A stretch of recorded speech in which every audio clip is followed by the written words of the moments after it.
everyone, and look at all these wonderful faces around the screen with us as we go into Fading Footsteps, and I desperately try and force myself into Syntagon's mindset after last week's bomb drops. So before we go round, let's post the links. If you could all check out our links, I'd very much appreciate it. We've got all of our social links on there, all of the places you can go and find us online, all the places you can go to support us, including Patreon and merch and things like that. I've been getting a lot of good feedback about the Streamlabs merch. Apparently, it's very good quality. Also, big thank you to our sponsors, Mage Hand Press and Bird and the Storm Publishing, who make this all possible. We have a whole bunch of discounts for all of your tabletop needs and goodies, except miniatures. I don't have someone who does miniatures yet. But if you want anything else for tabletop, check out the websites. You've got 10 to 15% discount on all of them to help you guys out. Also, we have a tweet. I'm not sure if that's the right tweet. Let me... That's the tweet. Is that the same? No, that's the tweet, not the tweet. So the tweet, not the tweet. If you could tweet the tweet and not the tweet, that would help us tweet the tweet on the tweeter.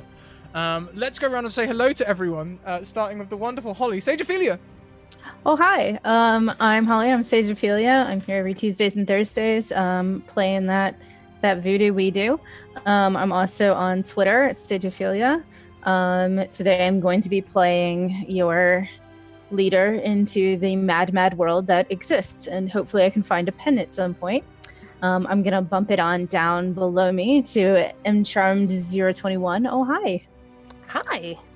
How are you doing today? Oops. Doing fantastic. Where can we find you? Who you playing today?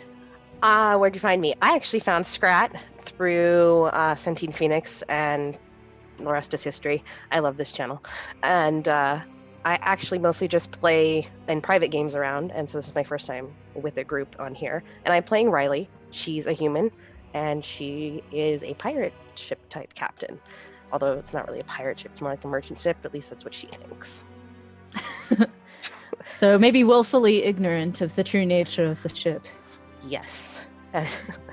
So I'm going to pass it over to Lights, Camera, Action. Hi, I'm Mario Vilas. I run the Twitter for Lights Camera Initiative, a small YouTube channel for my home group where we do D&D 5th edition published adventures and then we review them. I will be playing Yurden Autumnchild, a humble, not a braggart at all, sorcerer who is perhaps the greatest magician to ever live and destined to save this world from any darkness that contains it. That has been my destiny, and it will continue to be so. I hail from a small town near the Bluefin Ocean. You probably haven't heard of it, but it is a place of great destiny. After all, I was born there. I look forward to playing with you all today. Thank you. I look forward to playing with you as well. We're going to bounce it diagonally. Who is Sarah Somatic? Hi, that's me. Hi, my name is Sarah. I am the DM and producer for the Sacrosanct podcast, and I am playing Quinn today, reprising the role of the enigmatic figure who knows things, but mostly just talks to furniture. And we think heals furniture. It's a mystery. And Quinn is a kind of gender-neutral Azamar. All right. And over to another familiar face, Raven Co-op. Oh, hi. Oh, hi. So I'm Raven. I'm at Raven_co-op, or you can find me at Co-op the podcast. I'm the co-host and producer over there, so go give us a shout. And I'm playing a Rocky again, our favorite garbage half-orc, and her beautiful, yours, mine, and ours beloved Kuma. So I'm so excited to be back. Thanks for having me. Welcome back. We're so happy to have you back. Yeah. Back. And last but not least, we're gonna go over to Scratticus. Let's talk about Syntagon for a hot second. Syntagon, 17-year-old boy, avoiding the fact that he drunkenly got involved in a risque play, travels the land, destroying towers and accidentally killing wizards. to discover that the person that he found that he assumed was probably family is actually engaged to him, and now he's very confused about that because, you know, love and family wrong, but love with engaged people right, and it's a weird mental headspace to like leap across. And also the world is destroyed. Well, I mean, technically it's still around. Kind of, in a sense. So, by the world is destroyed. A quick recap of last week's episode. We we went into a mine, and after Syntagon may or may not have made a pact with an angel ? To be able to heal the acid neck melting on his girl, and he and compatriots ended up getting into this mine and taking a couple missteps and taking a couple good steps. They found some spellbook pages. They found some weird stains on a wall that was curiously bloodish, but not the right color. They found some pools of water, which was suspiciously gummy and cubey. And they found a room full of weird mismatched items that were like half an end table and half like a boar's head that would be on a wall. One or two of them were actually moving strangely of their own accord. So they did the logical thing, and unbeknownst to anyone but the people in the party, set the whole thing on fire. And then they emerged on the other side after being told by Cordassa that if they went any further, they couldn't possibly turn back.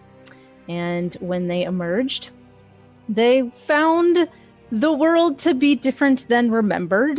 Completely barren, the earth made of this hard, dark stone, and the sky a very curious green, hazy atmosphere. In the distance, there was one building, well, the short distance, probably like 20 feet away. There was one building standing amongst the eternal nothing. And that is where we will pick up.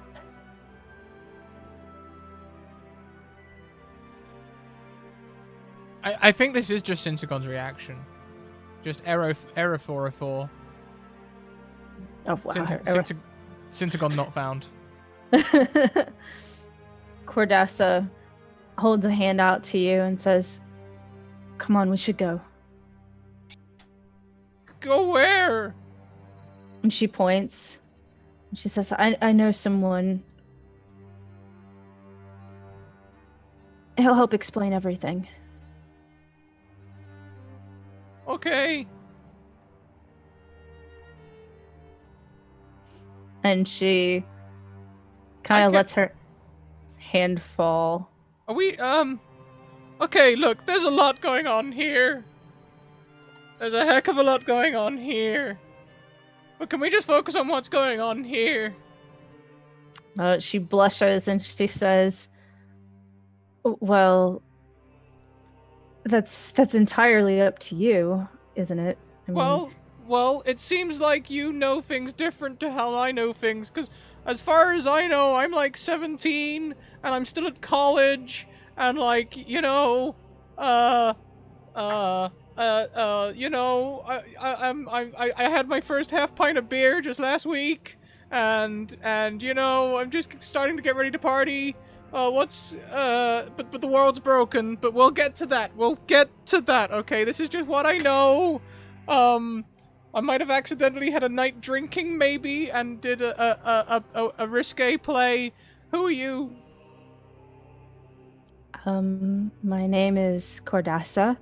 I was born a while ago in Tildapel, and before all of this, and I was a teenager. I went to Valcagnon. I was trying to make my own way in life. I became a cart driver, and one fateful day, I drove someone to the next town over who was a very awkward young man, with a very silly name. And we hit a bump in the road. He almost fell out the door, but I caught him at the last moment and I saved his life. And driving carts just didn't seem to matter anymore. I don't know. I found reason to continue on and to be with that person, and we ended up on this crazy adventure. We found so many strange things going on in the world, people disappearing and elements combining, and we were there when everything started going wrong, when the water dried up, and we had to go down below. And when we went down below, there was still air back then. We could still breathe, but we knew what was coming. He promised me that he'd repay me for saving his life. He used to say that all the time. And he was always so nervous when he said it, like he thought I was gonna say no. But we just went together, and after a while, things went from being adventurers together to being something different. And one day he asked me to save his life forever, and he would save mine forever. And he gave me this, and she pulls out the ornament and she says, I wore it from that day on until I had to leave for this charade.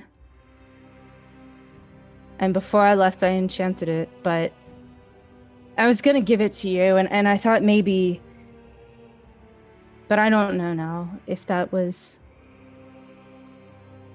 Oh, jeez. Okay. But like I said, it's a future you don't remember. So if it's something that you don't want in this future... No, just stop. Just stop with that. I'm just gonna... Let's go and see your guy. I'm gonna process this. And... Okay, this is fine. This... And he looks around at the hypothetical world burning around him and says, this is fine. Okay. You have all the time in the world. Thanks. Well, until we die. And she starts walking off ahead. Thanks. To this building. It's square. It's made of stone. There are some windows on the side, but it is like you can't really see inside. It's dark inside, and there's a pretty heavy wooden door out like on the front of it. And Cordassa walks up and she knocks on it. And Araki and Quinn, you have just entered into this place and seen a very strange sight ahead of you, which I will put up here in 1 second once I skedoodle you on over. You've walked into this place that looks like a library, and a red dragonborn has stood up from the desk at the end. You seem to have probably caught him napping.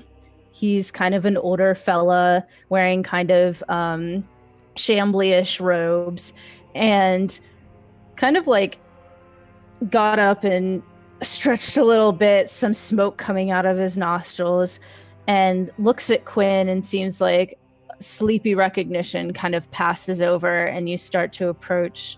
Also in this room, there are 2 beds, weirdly, which as you approach, you can see that there are 2 figures in these beds.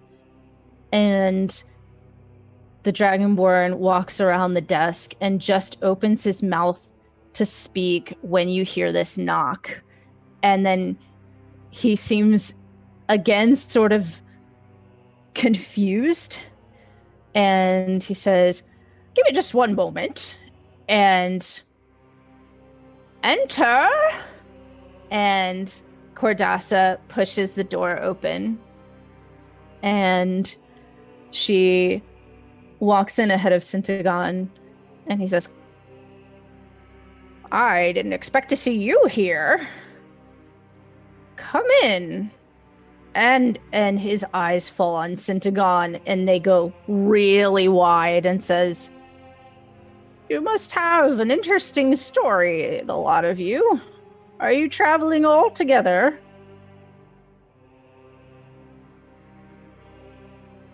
Kuma immediately runs up to Syntagon and like pushes him down onto the ground and begins to like lick his face. Hey, Kuma. And Araki comes over and like puts out her hand to do like that cool like forearm like grab and then pull you up. Sin, what are you doing here, man? I don't rightly know. Me neither. Did you know the world's broken? I had no idea. It's really broken. And I'm not like being edgy teenager right now. I'm not even sure if I'm a teenager. Nah, dude, I know.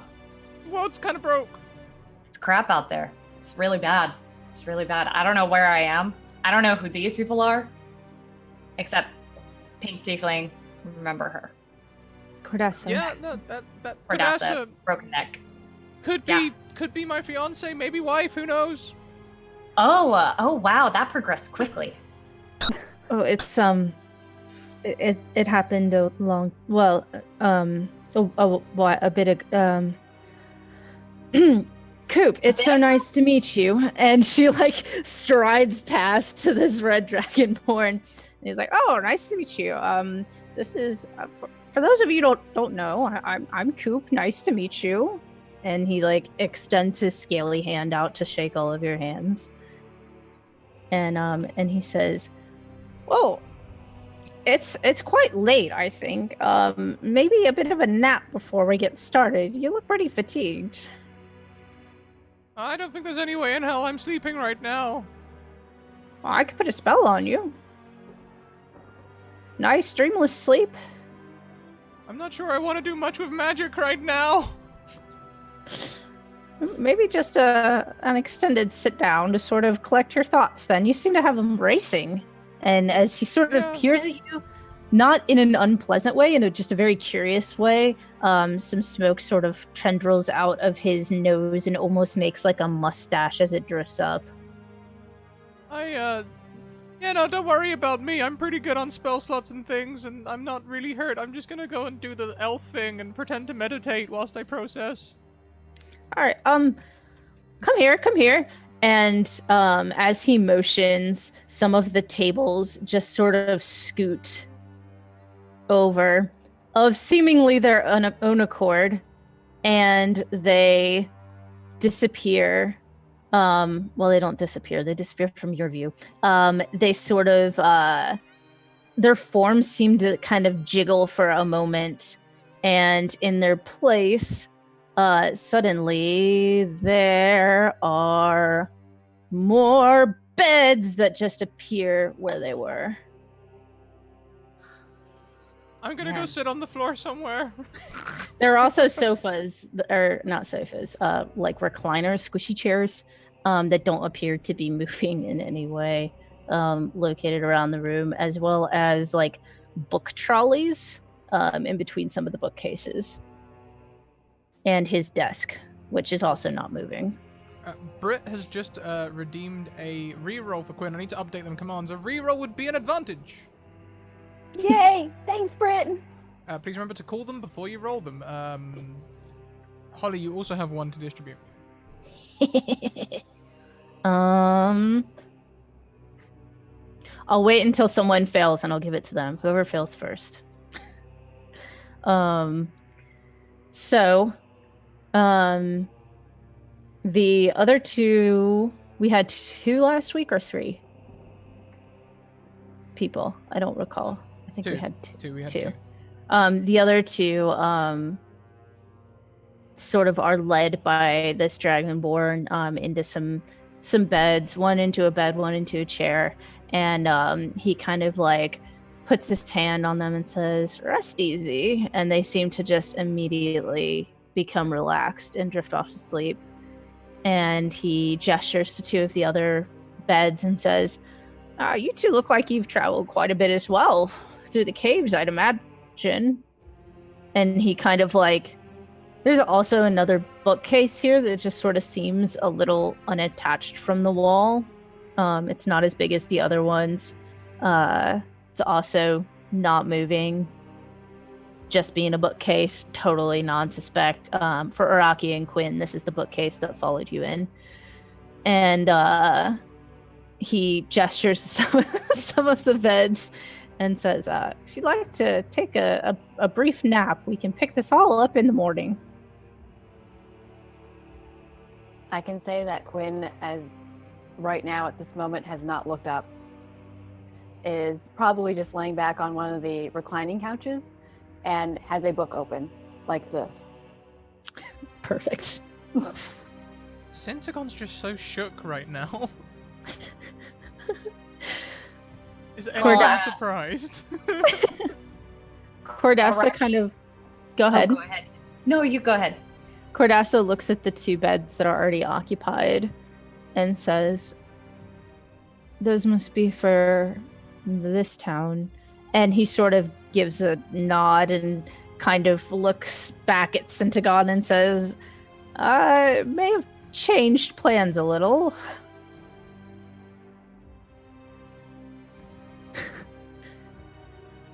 But you can rest easy," he says to Araki, kind of like patting her arm. Araki, just having slept for a while, she's just gonna go over to Syntagon and she's gonna take a wine. What are they called? With like the leather. Like the wineskins? Skin. Yeah, like a wineskin. Thank you. She takes a wineskin and she's just gonna hand it to Syntagon, and then she's gonna move to like the closest like comfy chair.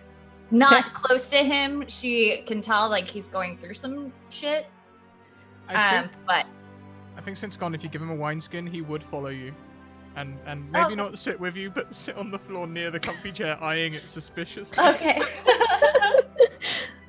Well, Araki sits in the comfy chair, and then obviously Kuma crawls up on top of her and takes a seat. And as everyone starts getting comfy, whether you're sleeping or staying up, Cordassa walks up to the desk and Coop walks around to the back of it. And he goes like this, almost like he has a headache, as he sits down at his desk. And she does the same thing.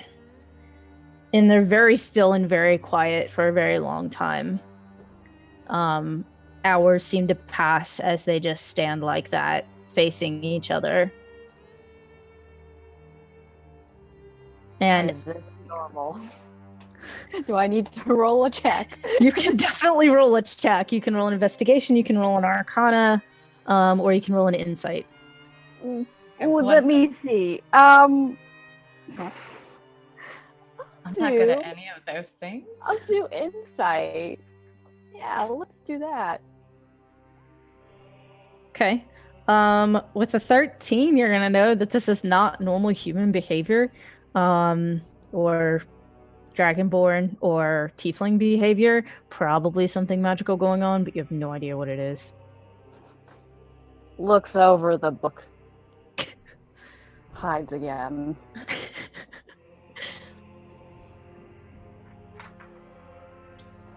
Syntagon, are you drinking? Yeah, I think before he does, Syntagon's gonna like look at the wine and then look at Araki and be like, just last week I had my first half pint of ale, and then just start chugging wine. Roll me con. Safe. That's not a magical skin, man. God. Unless you can enchant it, because you're a wizard, dude. Purple robes and everything. And high-heeled hooves. And high-heeled hooves. I've noticed nearly all of my tieflings have high-heeled hooves. I think I have some kind of weird, anyway. So Syntagon, you're definitely like feeling it.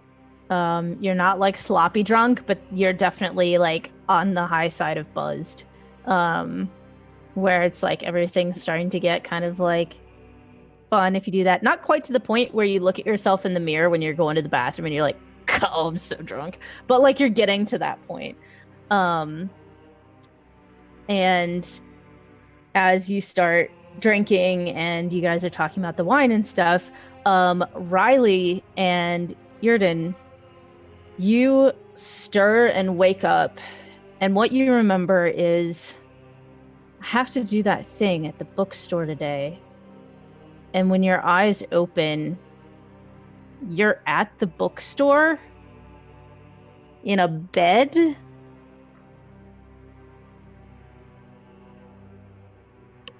This is not where I was from. I was on a boat. Yurden is going to sit up and realize that he's probably here because of his magic has brought him here. Obviously, it was destined for him to be here. He's going to immediately look for his things, and then he's going to look around once he finds his tobacco, and he's going to say, "Hello, everyone. Fancy seeing you here."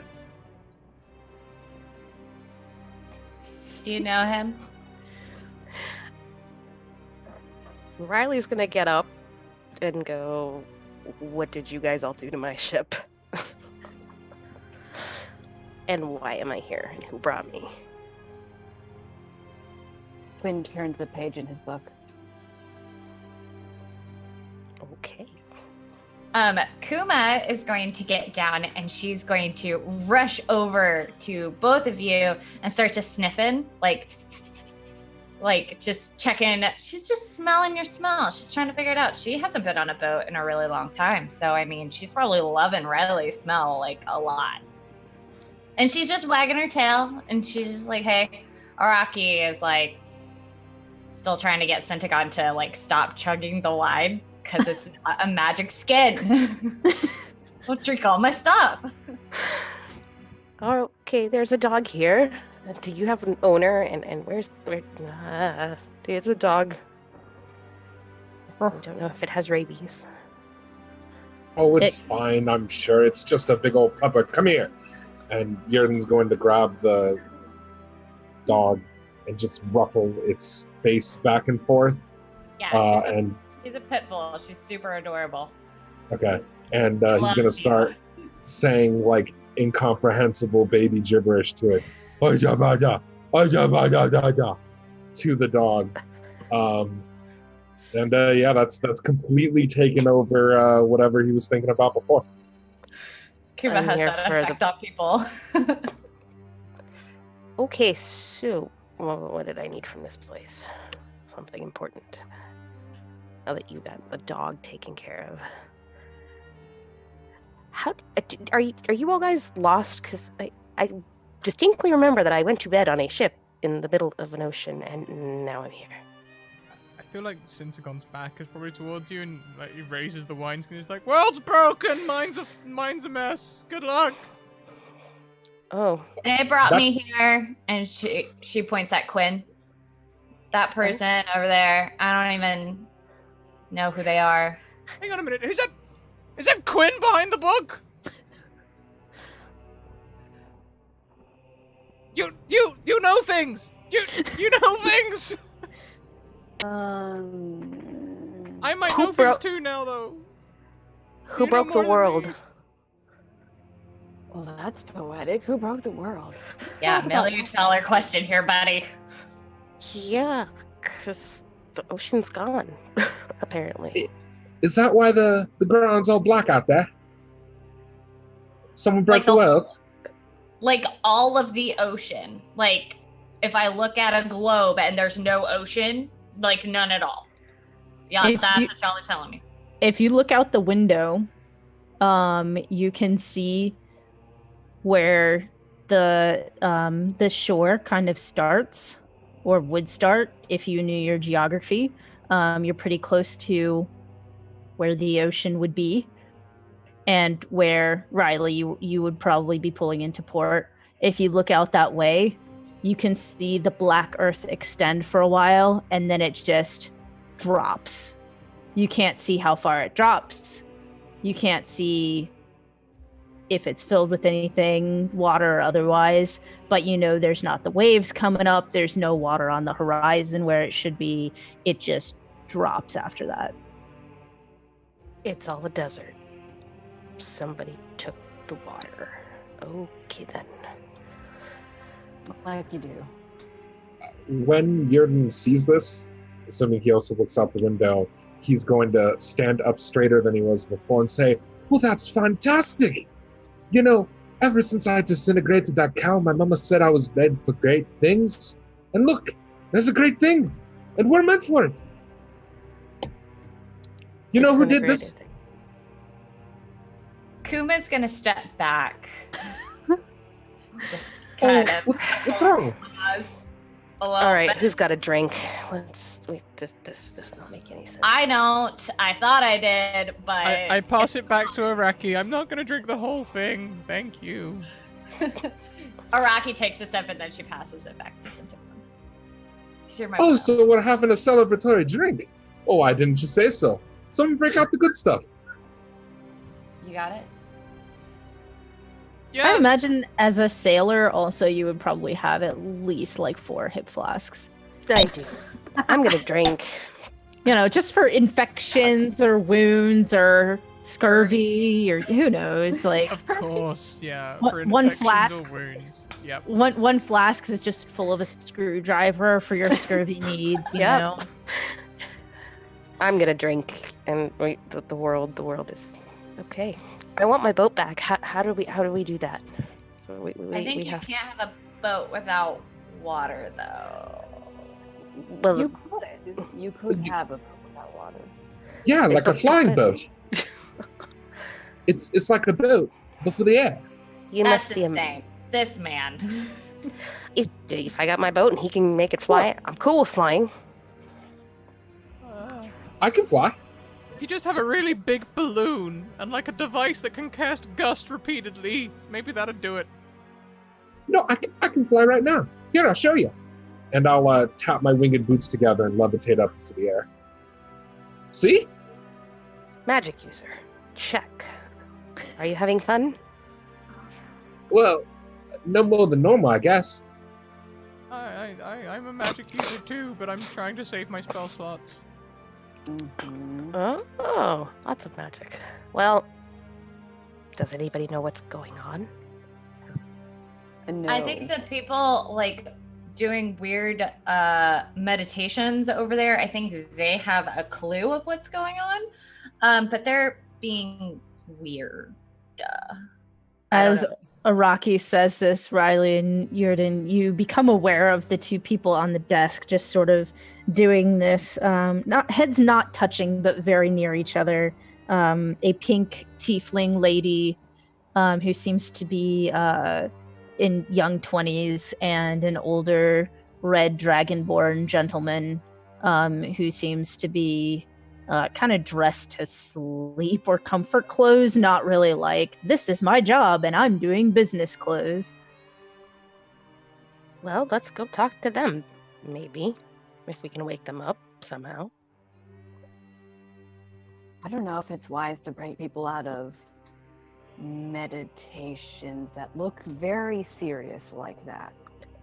It's very serious. Yeah, That's how I look at a map when I'm they're meant on to the do something. wrong part of the sea. You are in the wrong part of the sea, it's true.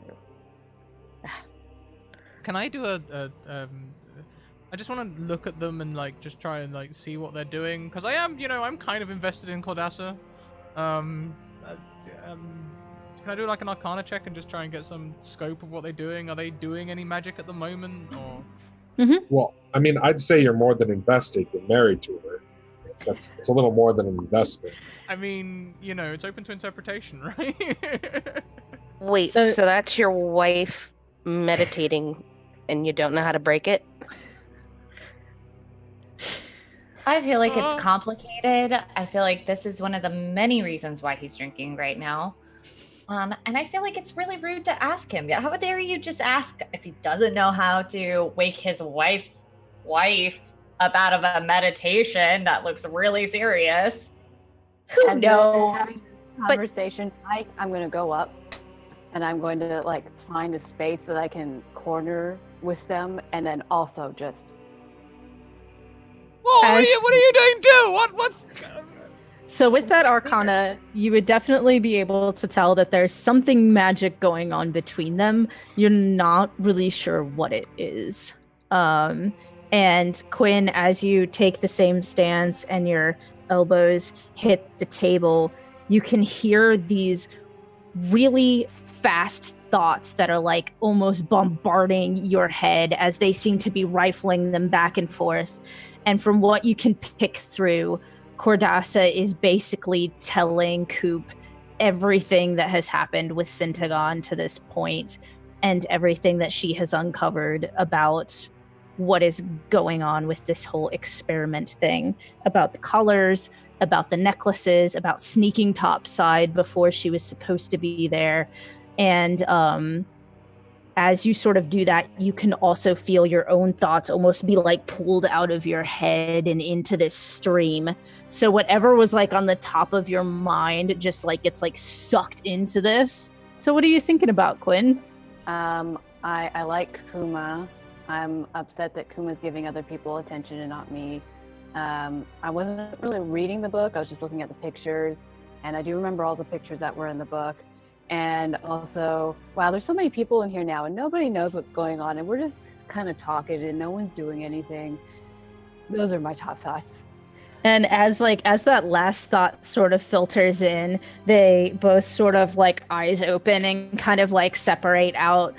And Cordasa kind of clears her throat a little and looks at Quinn and says, "I'm so sorry." And she kind of like scans you. She is going to roll a perception.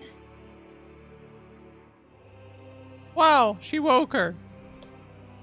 She's going to roll a He good woke perception. her. They woke her. Damn it. She notices a chain on your neck, and where you are wearing a necklace very similar to hers. And she seems to relax, and she says, "It's fine that you heard that. We need to talk to everybody." And Coop kind of realizes that Riley and Yurden are awake, and he's like, "Oh, well, you're not supposed to be awake yet. Hello. I'm Coop. Welcome to my bookstore.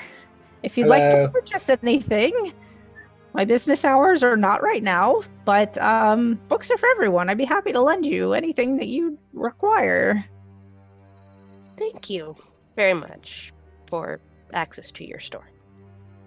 Well, you know, I think maybe the facade is about ready to be stripped away since seeing as and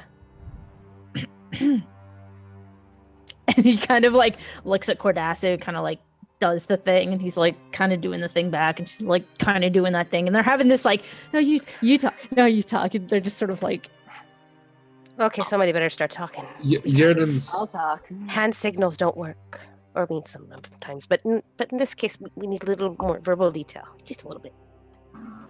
Yerden's gonna ask the Dragonborn, "Do you know who killed the world?" "Oh, there are many speculations as to who killed the world. We're pretty sure it wasn't Kent the Wizard, but we're pretty sure that possibly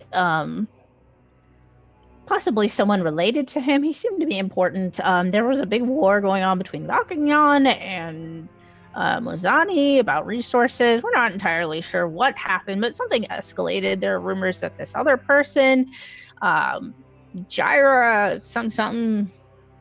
Gyrus, which if I can see her on the back cover right now, that she was involved somehow with thinking of a weapon or something. I'm not too sure. No one really knows exactly what happened to it, of course, but the different literature is just boundless. I mean, a lot of it was destroyed, but it was sort of history in the making, new history, and a lot of people died, so, you know, then there goes all that. So we sort of just had to piece together what we have, and you know, that's what you got here." So somebody Go ahead. But Kent was the dead body, right? Well, we think he died. Yeah, no, that was a robot, I think. What the robot? Yeah, It's a robot. Cause I was looking for a necklace to save Cardassa's life, and I tried to use the knock spell on Kent's neck to see if he was wearing a necklace, and he wasn't wearing a necklace. He was wearing a head, and the head came off, and it was all made of metal. I carried the head downstairs, and then I just kind of used it as a template to try and tattoo Cardassa, and that didn't go so well. And then you took a dead man's head, which was also a robot, warforged. Yeah, head. I think it was like a warforged. Yeah. Yeah, it's Warforged. The head, and you put it on Cordassa over here. No, I didn't actually put it on her. I realized that without a necklace, that would be kind of difficult. I was thinking about, kind of just grinding off the rest of the head and just having the necklace, but, it was in a pinch. In the end, I ended up reaching out to this really nice person who helped me out and helped me heal her. Oh, yeah. I wonder if there's any complications with that. Wait, did you time travel? Time Sounds travel? pretty normal to me. No, that's you. Okay. I don't think I time traveled, but I also don't remember a long stretch. I'm the Mad Mage. You're say the such- mad. I mean, maybe you killed the world, but he kind of like Oh no, I killed the world! he kind of pokes you, and he's like, "I think you're still the original, though. So I feel like maybe if you weren't the original, be a possibility." And he kind of looks at the other two and says, "Well, you're the cast for today. Today hasn't started yet. I really hoped you'd still be asleep, and I could just move you to. I mean, the ocean's not here yet, so can't really move you there. But The ocean's not here yet. no, it's probably coming. I'm surprised I didn't send all the rest of the things with you, Quinn. Well, there's the thing. We kind of found maybe like a cave. In the cave, there were a lot that were waiting there, and they weren't exactly themselves. They were themselves and others. How do I explain this? It looked like they had been spliced together. He walks up to this bookshelf that seems out of place and looks at it and says, "Is this one of them?" Oh yes, a little bit wounded, but I patched it up. It's looking a little bit better now. This one was running when we came across it. "Come here, please." And he gestures to one of the comfy chairs that just sort of like stumps across and to where he is, and he sits down in it, and he leans and he looks at this bookcase and he says, "Turn, please." And the bookcase, you all watch as it sort of does a revolution. It doesn't seem to like chunky walk, it just sort of seems to turn. And he holds out a hand and says, "Stop." And he looks at the side of it and he says, "The paneling, different wood, right?" Correct. Definitely want to look more at this, but and he points to Rocky. "Is she ready for the memories back?" Oh, I think so. I mean, that's not really my jurisdiction. I don't get to decide that. Oh, not really me either. I just do the illusions, just Yes. And then try to make the sky blue. The memories? The memories. What are we talking about? Oh, well, and he reaches out to you and he, "Excuse me, this won't hurt a bit." And he flicks your neck right here, and you hear this metallic clink as he does, and the rest of you see this ripple of metal appear as a choker on you. And he says, "Your memories." Do I look really cool? Metal. Cool going on? Real metal. Yeah, you look amazing. Oh, do I remember now? No, No? but this is weird. Why is this on me, though? Why? What is this? He he kind of like holds up his hands and looks over at the other two and says, well, it's all pretty much borked now. And he kind of adjusts himself and he says, so that you're wearing, well, it helps you breathe, but it also takes away your memory of the past. How many years has it been? He looks to Cordassa, and she kind of looks away and holds up a hand, and he says, right, about 5 years. Just keeps it nice and locked away. All the memories of everything that happened. You know, the symbol actually isn't, it's only the bottom half that does the breathing thing, I think. It's the top half that does the forgetting thing. You could probably get away with only half of it. He kind of, like, frowns and says, that makes a lot of sense. I had a stool come up to me and request a new necklace that was just the bottom half of it earlier tonight. Very strange. But I had a spare, so I just sent it along. He kind of like looks at Quinn for a minute and kind of smiles and then goes on and says, always happy to help, anyone in need.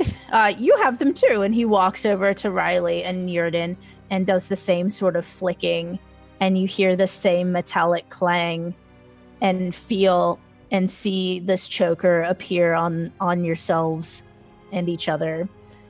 And he's just drunkenly flicking his own throat. Ow! Ow! Ow! It feels very fleshy, and it does not feel good to flick. Yeah, Kuma's gonna come in between like Araki and Syntagon. I feel like they're still really close to each other. She's gonna sit in between them, and she's just gonna put a paw on Syntagon. Just a paw. Moral support puppy. Thank you, Kuma. Yeah. So you deleted our memories. I didn't know. Like I said, I just make the sky blue and the buildings look like buildings. I mean, if it wasn't for me, and he like kind of claps his hands, and as he claps his hands, it's almost like a wave comes off of him, and the walls around him become this sort of crumbling stone and this patchwork of strange colors and weird shapes. And you can see some like eyeballs among it that are strangely like looking back and around, and like it's not a pleasant sight. And then he snaps, and it snaps back to being like a normal building, and he says, I only do the illusions. Someone else does that unpleasantness. Jordan's gonna look to where the eyes were, wave, and be like, hello. Before they fade, one kind of winks at you. And then when he snaps, it turns back into a wall. I can never unsee that. Now I think you can. People have been forgetting the memories, right? Oh, not Quinn. Quinn is very useful. Yeah. All right. I mean, you two are useful too, of course, or they wouldn't have sent you to me. You're an integral part of this whole thing. Somehow, you played a great role in the story leading up to the death of the world. Now, I don't know what it was. We're just sort of waiting to see what happens. But the fact that you're all here, and he looks at this thing on his wrist that seems to be like magically swirling around, and he kind of taps it, and it sort of expands out, and it seems to be like tracking where a sun would be in an arc, and there's a little glowing light where where you assume your location is. Quite a bit early, and he taps it again, and it shrinks back down. I can only assume that at some point things went wrong. Okay, then. So anyone got ideas on how we make it go right? Well, I mean, if the elf killed the world, don't we just have to stop the elf? No offense. But and he's going to point at Syntagon. Oh, I'm a tiefling, but okay. Purple skin, high heeled sorry. heels. Oh, Sorry. It's okay. So the tiefling killed the world, so we have to kill the tiefling. But the tiefling... I didn't say kill. I just meant stop. Araki You find the person killing the world and you stop them, right? Presumably, but we don't know if it was Syntagon. There's another character that, and he kind of looks around. None of you's a changeling, right? Plain Oh. old human. I don't think so. Not one of my secrets. So I that was know a changeling. I know a changeling. also possibly Cordassa, but she under the conditions couldn't, and Cordassa kind of like makes a motion and smiles nervously, and he says she didn't want to do this experiment. Insight check. So much insight. Insight. No.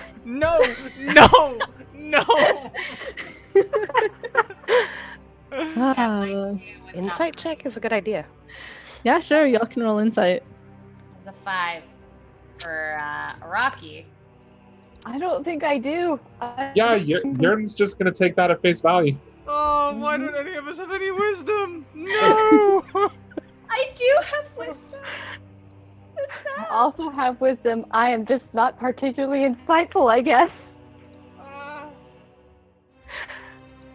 I mean, Kuma likes her, so I mean, Kuma's a great judge of character. And she kind of clears her throat and says, I mean, I couldn't have caused it because I don't do wizard magic. And so what was the point of seeing if it was possible that I could have been the one? And she seems really believable. She's really doing a good job of convincing you and being very earnest about it and saying, it was obviously wizard magic.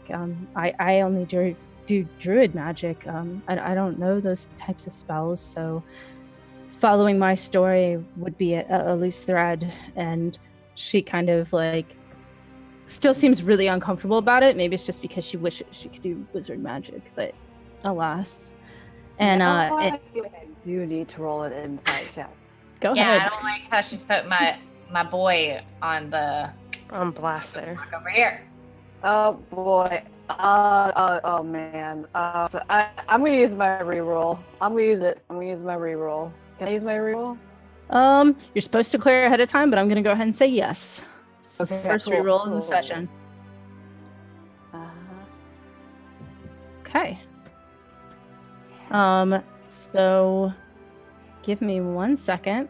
I can't believe you rerolled and got higher than that. That's awesome. I know, I'm pretty excited about it. I will send you a message. Because I don't know how to do it on Roll20, and I think your Zoom chat is weird. So I'll just send it to you on Twitter. Okay.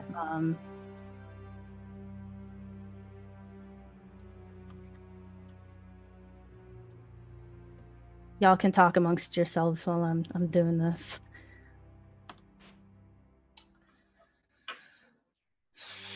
I actually have a question. If she is trying to lie, would it be possible for me to use I can bend luck to make someone to roll a d4 and either add or reduce that from someone's roll? Can I make her a worse liar by bending luck?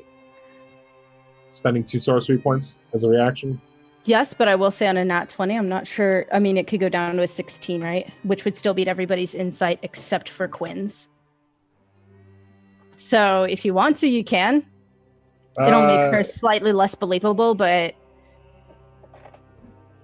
Save your sorcery points, maybe. Maybe. All right, fine, whatever. So he kind of goes on and he says, so, you know, it also we thought possibly could be related to Great Kuma of Legends or maybe not, but we put a couple players in there and we were seeing where the threads go and where everything falls out. And did she forget or does she know? Kuma? Yeah.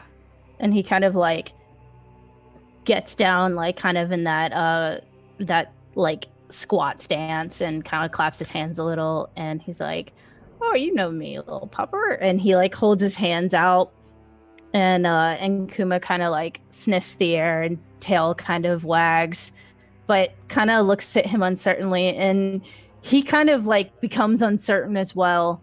And he says, "Can I look at her? Nothing magic, just..." Yeah, I could talk to her if you want me to ask. I mean, I've never had the reason to ask her. sure. I mean, she trusts you, knows you. She'll tell you. Okay, so Araki casts Speak with Animals. Okay. And she's gonna bend down in front of Kuma. She's gonna be, "Hey, pretty girl," and she's gonna ask, "Do you know what happened to the world? Do you know what happened outside? Why it's all bad outside?" Kuma kind of does the dog equivalent of kind of frowning, where they kind of scrunch their noses up, and she says, "How do you imagine Kuma's voice sounding?" Well, I don't know, like a dog. I haven't really thought about her voice very much. Well, it smells really bad. It smells really weird. It doesn't smell... There's nothing I want to pee on out there, if that's what you're asking. And it definitely doesn't... I don't smell any food anywhere. I don't know what happened. Has it smelled like that for a really long time, or is it more recent? I don't remember it smelling. Well, since I don't remember. Definitely since we met him, and Kuma kind of goes over and snuffles at Syntagon for a moment and comes back to you, tail wagging. And a little bit before that too, but I don't know when. I can't really... A couple of suns before that. Okay. All right. You're such a good girl. And she'll like pet her behind her ears and That's the dog stompy thing. Yeah. And Araki starts to get really quiet, thinking about how 5 years has passed and she didn't even know it. And that's not a lot of time. Looks like we got a new friend. It's not a lot of time for Kuma. Marvin, thanks for the host. Thank you. And as you're talking and sort of comforting Kuma, this Dragonborn gets a little closer and kind of like gently reaches out and kind of parts the fur a little bit and seems to be sort of feeling around the neck also, and seems to get like this brilliant look on his face and flicks Kuma the same way, and this collar appears on Kuma and he says, and he realizes no one else is excited about this, and he says, "This is brilliant." Oh, is it? Well, they Yeah, thought of Rocky's- everything. Araki's crying a little, so she's definitely doesn't notice. Well, okay, so if wizards put these on you to erase your memories, that means that they thought, what if this person who we know could talk to animals could talk to their animal, and the animal could spoil everything and run everything off the rails? They thought of everything. They wiped a dog's memory. How are you feeling? And he like looks at like Kuma and kind of like one inspects a dog at a dog show, just sort of starts like running hands over and stuff before sort of the tail before sort of realizing that everyone is staring at him, and he kind of like straightens up and he says, She said she's good. She's good. And he looks for a moment and says, "You know, I think we should leave it on her." Do I have one of those? He goes over to you and he flicks your neck, and it kind of hurts. Ow! As his like scaly dragon claw like kind of grazes you a little bit, and he, "Oh, I'm sorry, but it doesn't look like you have one of those." Oh god, am I metal? Well, wait, doesn't that mean he did do it? Because he wouldn't have done it to himself. But he Oh. doesn't remember doing it. No, How- we have someone that does these. I mean, We do it in-house. I don't do it, like I said, but I mean, some people disagree with it. And he kind of looks at Cordassa and she kind of frowns a little bit and she says, it just didn't seem right to take people's memories away just to reenact it, to see what would happen, especially when those people all had lives before. So how do we activate these thingamabobbers? Yeah, how do we get our memories back? You could take it off. It kind of hurts, and you would need new charms to be able to breathe since there's no air out here. How am I breathing? Am I dead? Oh god, I'm dead. No, pretty sure you're alive. I can hear you from over here. I'm checking my pulse. You can roll a medicine He's check on gonna yourself. start, like, looking, like, kind of, like, gazing him over to see, like, if he has any charms or anything. Sure, roll a perception or medicine, whichever one. Probably better at perception. Healthy as an ox. Never had a Well, I cold in your should life. take that as sustenance. Jeez. That's a 9. 9. He's looking pretty good. I don't see any charms or anything, dude. Like, you seem fine. And I have a pulse. Is it maybe you have like a little anklet right above your high heel hooves? House arrest. You're right. Check it. Check your ankle, buddy.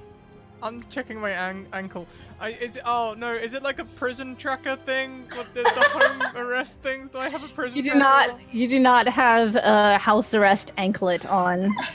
As you're checking down by your ankles. And in the meanwhile, this Dragonborn seems really torn, and he says, well, originally you volunteered to help reenact because you thought it would save the world, talking to Riley and Yurden.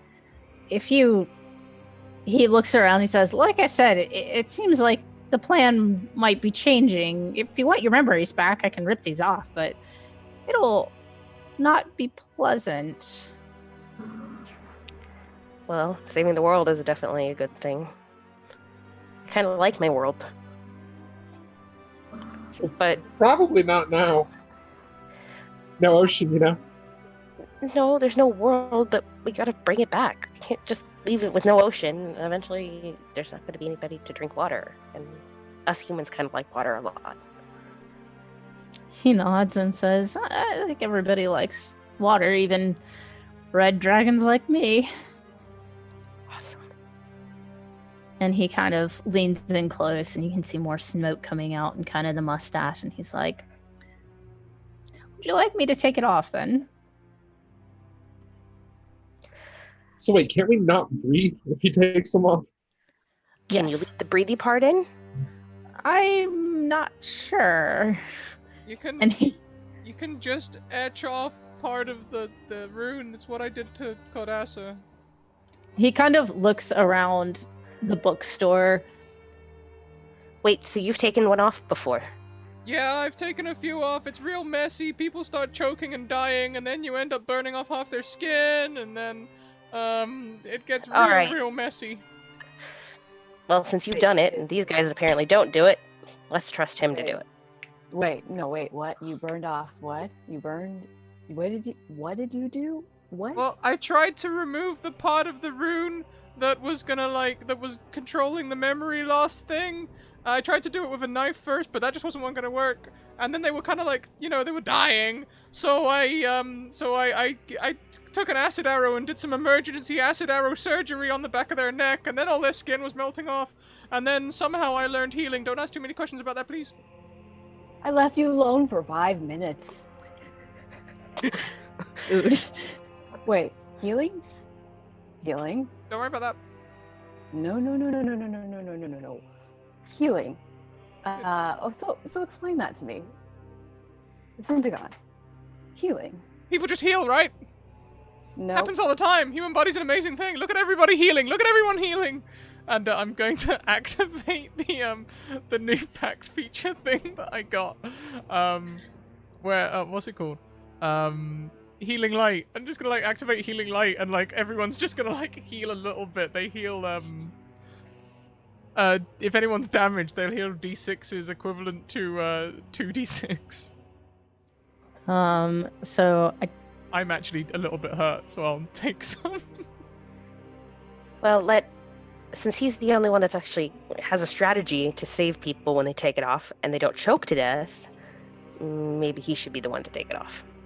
But maybe he might apparently burn you. Oh, can I make a religion check to see if I recognize anything? Cool. Cool. Healing magic tends to be holy magic. You don't see any priest insignia or anything, but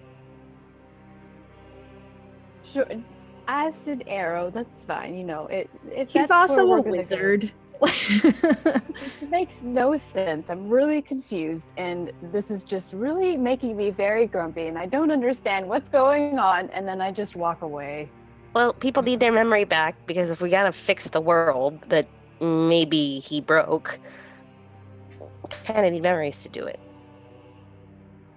Whoa. Wait, Dragonborn, what's this about? Reenactment or something? Right. So, and he looks back at his device, and he seems to be very alarmed. Everybody, make me a perception roll. All right, I'm gonna use Tides of Chaos on mine so that I can get an advantage on it. Okay. Mine's a 23, but I have no idea what's going on. Okay. Okay. Syntagon's possibly distracted because he's just gone, oh my god! I started firing missiles at the prison walls! What was I firing missiles at? Eyeballs. I got So 19.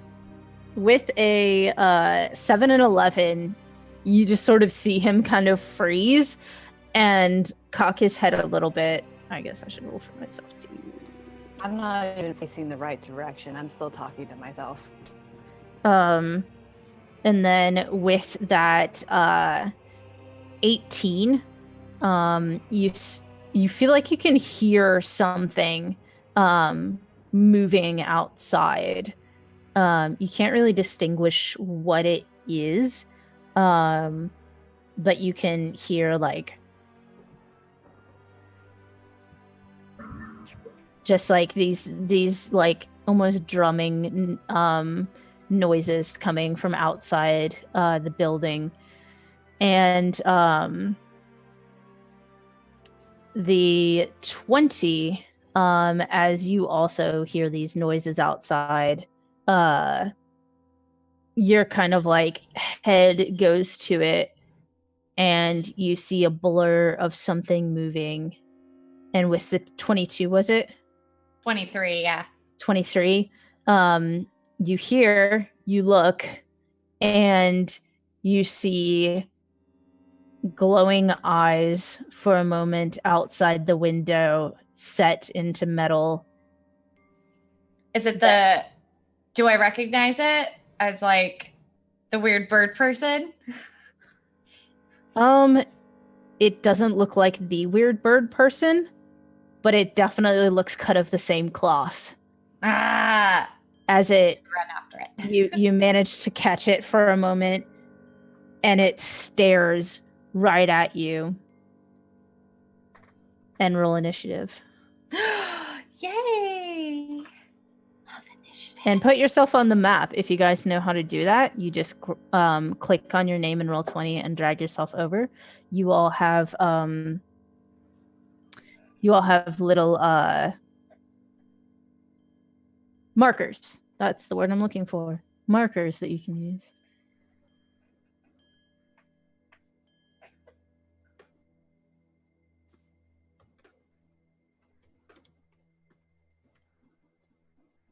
Wait, I'm sorry. Click on the what?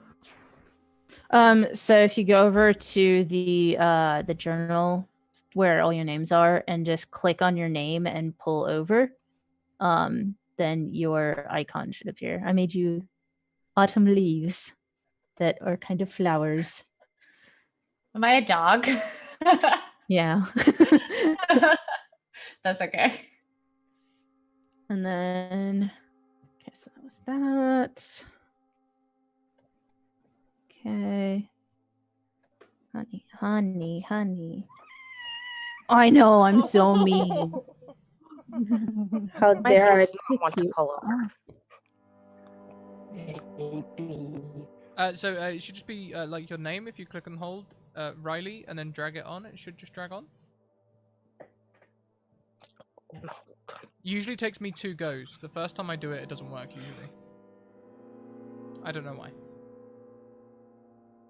This is exactly how I wanted to spend my night, baby. With a cat butt in my face. You have to drop it on one of the hexes though, somewhere on there. There we go. Oh. Okay. Quinn, can you roll me? Actually, let's play rock, paper, scissors to see which one of us goes first. Go on, shoot. Okay. Shoot. Oh, Rock, I didn't roll initiative. Okay. rock, paper, scissors, shoot, okay? Okay, Paper. got it. Rock, paper, scissors, shoot. Okay. Scissors. Okay, so you'll go first. Honey, I love you. You're wonderful. With my perception, I'm not even fully cognizant of what's going on. Nice. Luckily, Riley is ahead of you. Cool. So 23 is that our top initiative? Right? I think. Okay. And then was Quinn. And then was Coop. Nope, I didn't mean to hit enter. Baby, would you get off? Thank you. Okay. And then was what did you roll, Rocky? 18. Okay. I rolled through the roll 20. And then is Rocky. And then is Centeon. And then is Jordan. And then is Centagon and Yurden, could you guys figure out a way to determine who goes first? Roll off rock, paper, scissors, higher dexterity, I don't really care. What's your dex?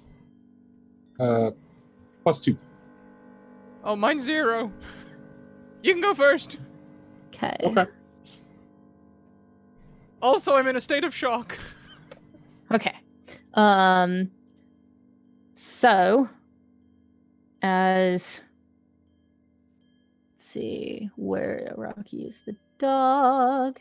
So the one that you saw would probably be here. I found blue triangles that I don't have to draw myself. So I will allow you a free action, Araki and others who saw things happen, if you would like to holler to say,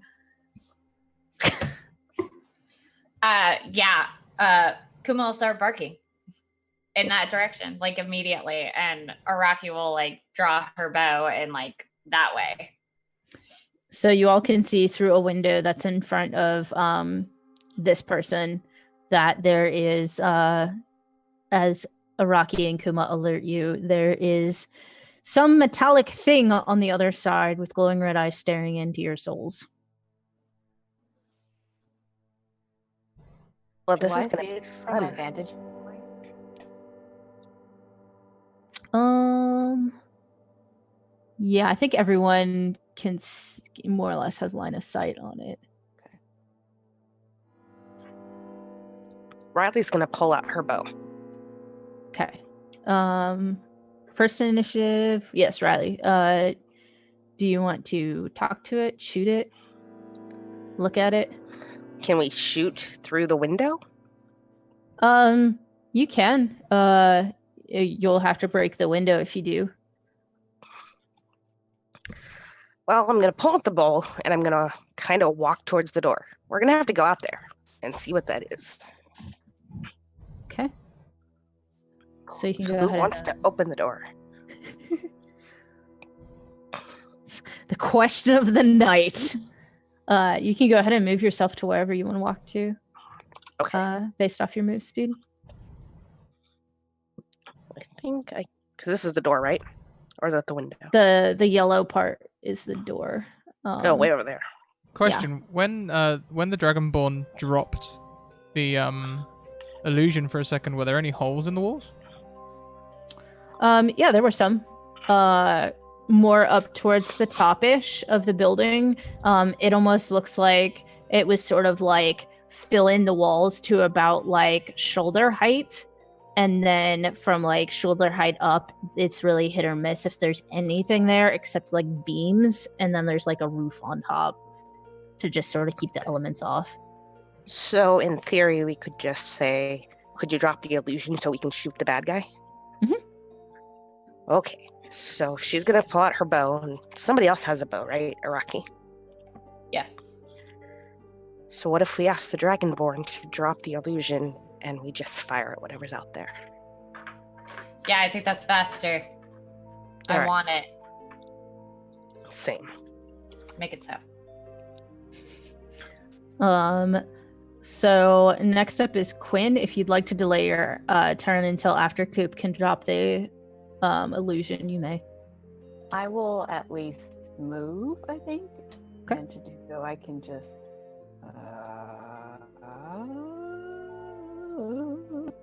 How close do I have to be for this? I have to be 30 feet, so. I'll just move a little bit closer. Just so I can peek around the bookshelf and just go, huh. Okay. Do I know this creature? Do I recognize it at all? It looks like a warforged. You've heard that they're around, but you've never really seen them. You've heard that they come into towns, but it's usually after you've done your work there. So they've So- never been violent toward me. Never really met one. Huh. So I'm just probably staring kind of stupefied. Like, well, this is new. I don't really know what to do.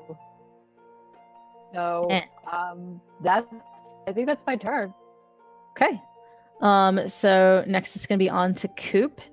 And Coop, like he did before, he kind of looks a bit nervous for a moment and then claps his hands, and similar to what happened before, the illusion falls.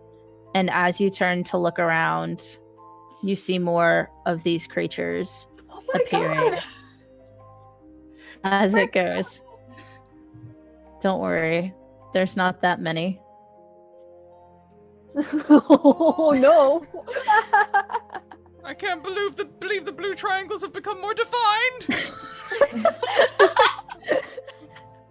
And That definitely as changes my turn.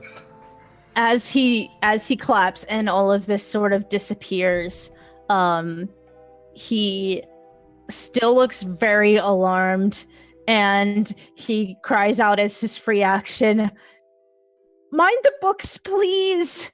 And he is going to go ahead and actually cast at one of those homies. And I don't have a wizard spell list, so I'm just gonna look at what Syntagon has because I'm lazy. Yeah, he's gonna go ballsy. He'll go ahead and launch a fireball as he scootly doots on over right past his desk, and that's gonna hit, and he's gonna do 13 fire damage. I'm gonna grab a pen because I don't know where my usual pen is, so I will be right back, gang. I am sorry that my mind is so blown this week. But Syntagon's mind is also blown. How are we all doing? We're great. So good. Good. I'm There's doing like fine. 8 things going on in my head right now. Centagon is awesome. Just like, okay. Scented Gossam. Oh, That's awesome. Let's call him that. Gotta get shirts. Okay. So that is number. Is that why you 5. were DMing me instead of like making notes? Is that? Yeah, I didn't have a pen, and I was just like, I just suddenly write this started getting DMs that look like notes. I was like, what's going on? It's fine. It's just initiative. So as Kent hurls this firebolt at this Warforged. After he steps up, he's gonna kind of step back a little bit, and it is going to go on to their turn.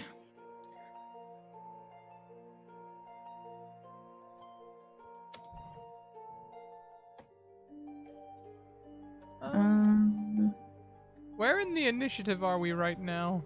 We are at bad guys. Okay. Don't be alarmed. Okay. Oh yeah, no, we just decided between us. I got confused. I thought maybe Eardon had gone and I hadn't. It's not the case. It's all good. But a lot of people were holding their turn for when the walls came down, right? I think some actions, yeah. Yeah. So if Riley or Quinn has something they want to do before these things happen. My turn was literally confusion. Okay. I was waiting for my turn to go with Araki to shoot whatever she targeted, so maybe we could hit it together. Okay, so I'll put you on right before Rocky. So these Warforged, upon seeing everything, now that the illusion is down, start pushing and tearing at the walls that exist and the faces and the weird cobbled together materials. And this one successfully makes it through.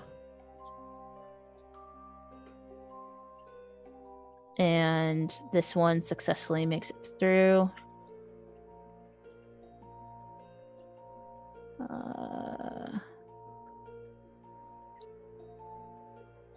This one gets through.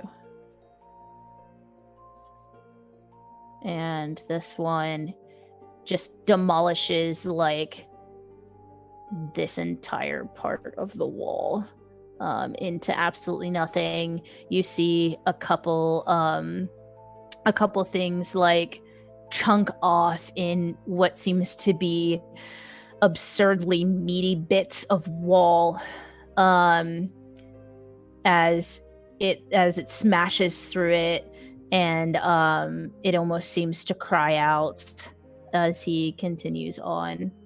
And that is going to be their turn. It is now going to be on to Araki. Okay. Just give me 1 second. I'm so sorry. You're fine.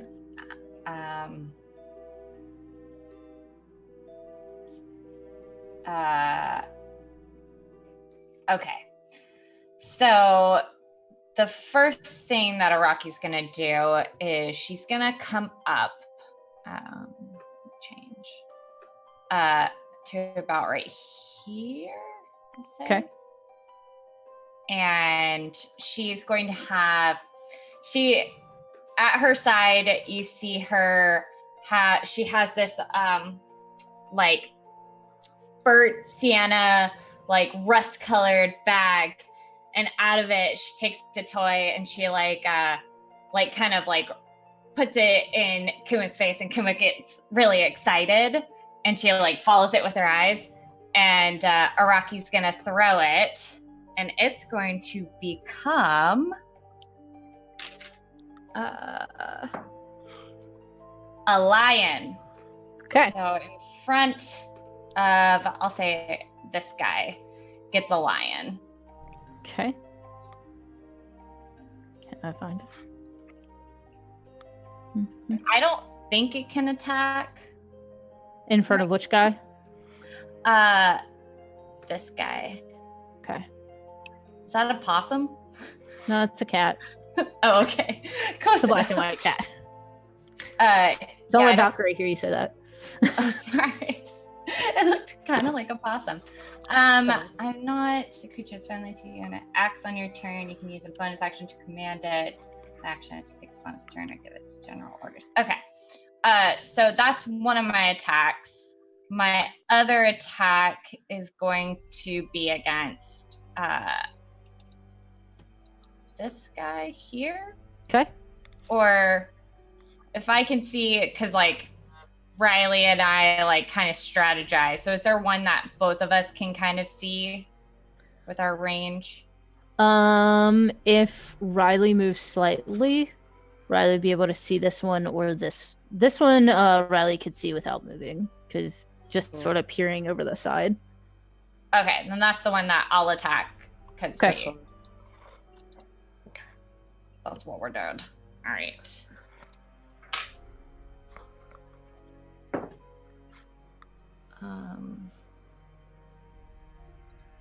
Math. 17. That's gonna hit.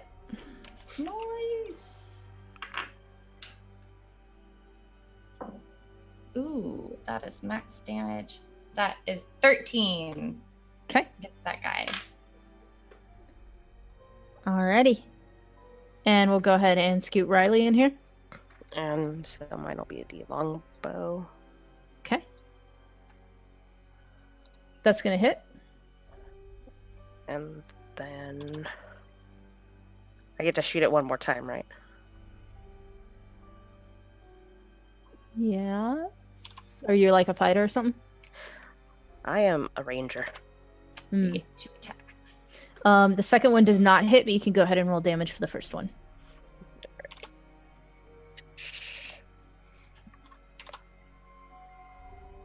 What is that, a D? If you click on where it says longbow and what came up in chat, it'll actually roll the damage for you. Sweet. Love it. 5. Okay. Alrighty. And it's gonna go on to Yurden, unless you had another action. Uh-uh. Okay. Just Kuma is gonna do the crap. What was it called? The dodge action. Okay. Okay. Okay, so Yurden is going to use his winged boots to fly 30 or 25 feet, I think, actually, because I'm a halfling, up into the air, hopefully getting out of potential melee range of any of these. And then he is going to cast a spell. Now, because he used Tides of Chaos before, at the DM's discretion, I can roll a Wild Magic Surge upon the next time I cast a spell. So it's up to you if you want or not. You say by DM discretion, but really I can't resist something called Wild Magic Surge, so I'm gonna say yes, roll it. I was hoping you would say that. Y'all, I just found my pen inside of a notebook. I'm really irritated by that. Right in front of my face. So yes, it's a D100 roll, and then I have to look at the chart. Nice, round 60. Let's see what that's. Sorry, I'm not super familiar with that. Oh, you're fine. This is the first time I played a wild mage. Magic is for learning. 60. You regain your lowest level expended spell slot. So would that be the spell slot I use to cast my spell? I believe it would be, since the spell would go off and then the magic surge would happen. How convenient. So as he flies up, he is going to bring his hands in front of him. Incertus, Polkar, Imperial. And as he does, he will raise his finger into the air as high as he can. A ball of flame will begin to form and then get bigger and then bigger, kind of Frieza Death Ball style. And then he's going to fling it down into a group of enemies. Specifically, going to try to hit around here in such a way so I can hit those 3 and then this one. If there's a space where I can fireball these. What is guys. the radius? 20-foot radius. I was hoping to make it around here because I think that should be just enough to hit the 4 of them. So let me see if it was here, I think. Yeah, let's say it goes here. I'll let it hit all 4 of them. Okay, well then they have to make a reflex save against. I think my spell save is 16 or 15 something. No, it's 14. Sorry, it's 14. Okay. Is that a dex save, you said? Yes, dexterity saving throw. Okay. And I will roll the damage right now. And you said it was a 15? 14. It's the 14. save. Okay. 1, 2. This one does not pass it. The other three do. Okay. Well, the one who failed takes 22. The rest of them take 11. Okay.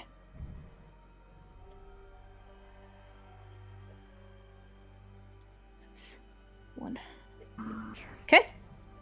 Alrighty. And on to Syntagon. Okay, Syntagon's going to calmly walk towards the center of the room. And they're going to, just call out, "Why do we need to be careful of the books?" And they're going to cast... When I find it, maybe I have to do it from my spell list. They're going to cast Melf's Minute Meteors.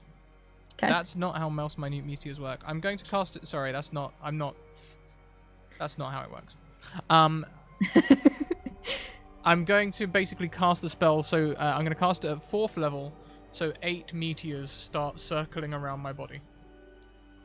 Okay. And the reaction response is, "'Cause I love books, don't you? You're a wizard." Okay, I don't think there's time for like a full conversation, but I'll just be like, "What information is stored here?" Just various books, novels, history. Old history, not new history. No response from Syntagon. Though maybe his face says, "Doesn't sound important."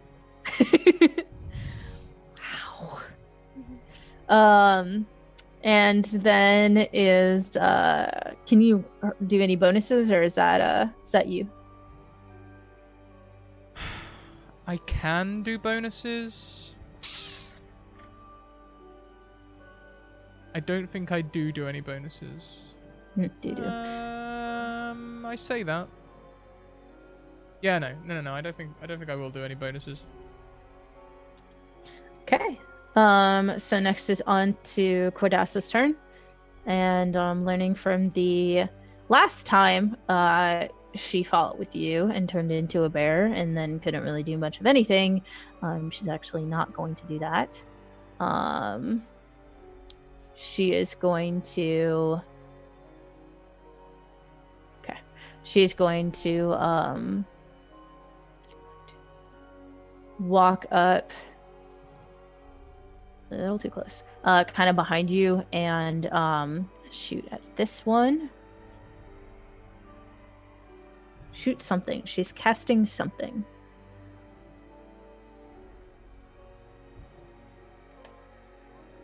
Yeah, that's not safe.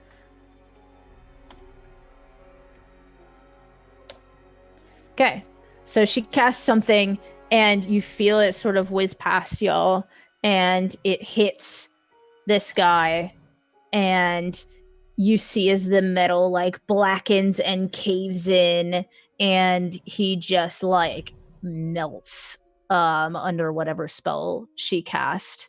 And she then puts her hands to her chest, and this little tiny, we're gonna make it a bird, comes out. It looks not like kind of incorporeal. That no, I'm never gonna see that. That's too gray. It looks incorporeal as it sits right kind of on Syntagon. It's gonna be the healing spirit. And she is going to pass turn back up to Quinn. Oh, is it my turn? Oh, goodness gracious. Do I know that they're here to, like, kill people? They do not look friendly, and Coop has opened with shooting fire at them, and there's two things you know about Coop. He's a bit of an odd one, and he really loves his books. So if he's throwing fire around his books, he must know that something is not correct. Okay. Okay, cool. And I guess what I will do... Okay. So, I'm just going to Okay, I guess we're doing this. Alright, this is fun. This is fun. Okay, let's do this. And then I'm going to erupt in white, very intense light. It's not warm, it's kind of almost cool the way like starlight would be. And from my back, there will be two wings that sprout outward, almost blinding to look at. And I will float up to where there's like something that I can stand on a wall or something, probably higher up out of reach. I'll put myself here.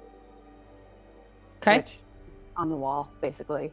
Mm-hmm. And I'm going to target. Do I just click on them, or can I just tell you? If you click and hold, there will be a little wave that comes out. Okay. Target multiple creatures that way.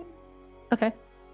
Okay. All right. And Those three. I'm going to, I guess, bite my thumb and produce a tiny drop of blood that becomes that white light that expands into the air, and it's almost like a star bursting. And I say something that sounds a lot like, I fucking hate you, but give me the power to do this. And I will cast Bane on the three of them. Okay.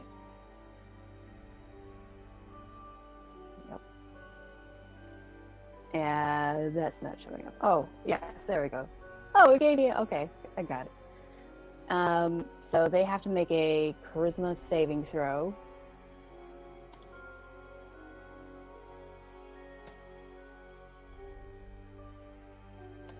Okay. So 10 and 19 is 17.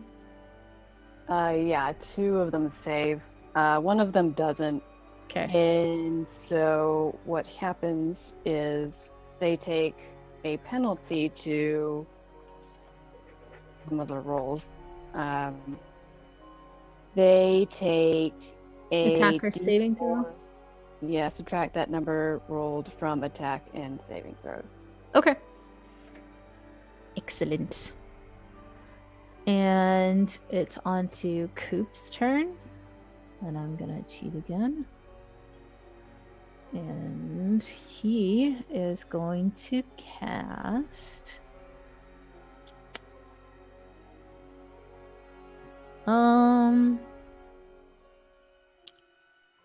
yeah. Looking around at what the assets are and what the damage is going to be, Coop sighs real heavy and kind of shuffles up past people, and he's going to cast Enlarge on Kuma. Yeah. So Kuma will now be a large creature, and it's her attacks will do 1d4 extra damage. She'll have advantage on strength checks and strength saving throws, and she is looking fierce. Hell yeah, brother. And he's like, just not the books. And then he's just gonna scoot back one. Oh, that's on top of Cordassa. Oh god, I made him long. I'm just messing him up. There we go. And it is now on to bad guys. 1, 2, 3, 4, 5 still outside.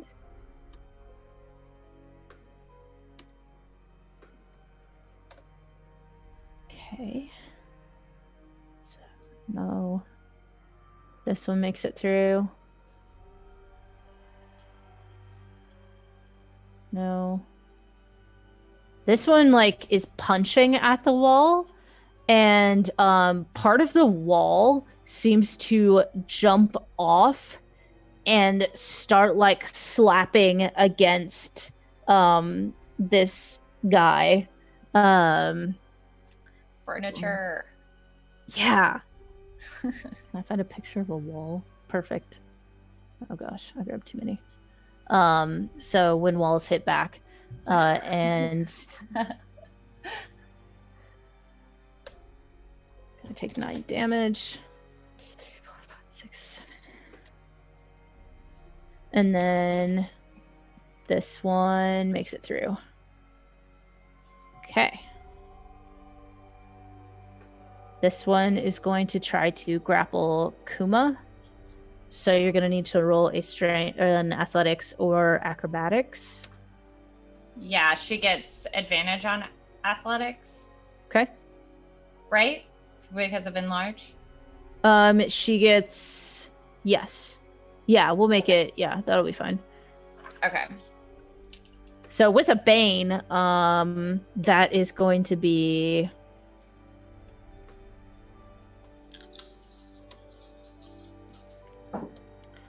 5. You have to beat a 5.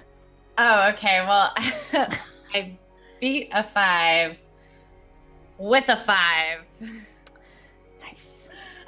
So Kuma manages to sort of wriggle free, and this one is going to punch at your kitty cat. Okay.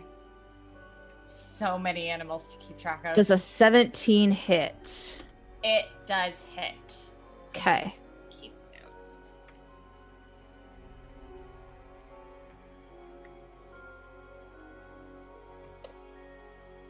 And it does 10 damage. Okay. This one is getting closer, not super fast. And this one is going to get really close to Syntagon, and this one is also, oh gosh, not the carpet. Going to get really close to Syntagon, but yeah, he's going to hit you.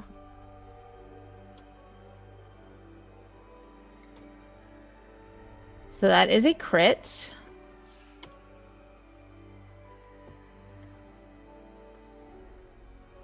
And you will take 18 points of damage. Syntagon, are you still up? Yeah. Oh yeah. Syntagon's still up. He's like quite a high level wizard. You know, he's not that flaky. And Doesn't he have flaming balls going around him? I do. I don't use them defensively though. Good. I'm just going to take the 18 damage on the chin and stare down a creature. There might be I think this might be like the anime stare down, you know, like when the weak character suddenly looks and there's just fire. Yeah. So now that we have some of these coming in closer, you can see where the weird bird person aforementioned had really distinguished features and looked like a person. These all seem to be very generic looking, like if you just took like Iron Giant, basically robots, and just like they all look the same, like they were made from the same maker. They don't really seem to go in a direction. There's no like looking to each other, there's no communication going on. Next up is Araki / Kuma / Lion. Yes. Okay. So many animals going on right now. The menagerie. Okay. Yes. So the first thing I'm going to do on my bonus action, I'm going to command the lion to attack. And it's going to attack this guy so that it gets pack tactics. So it gets to roll advantage.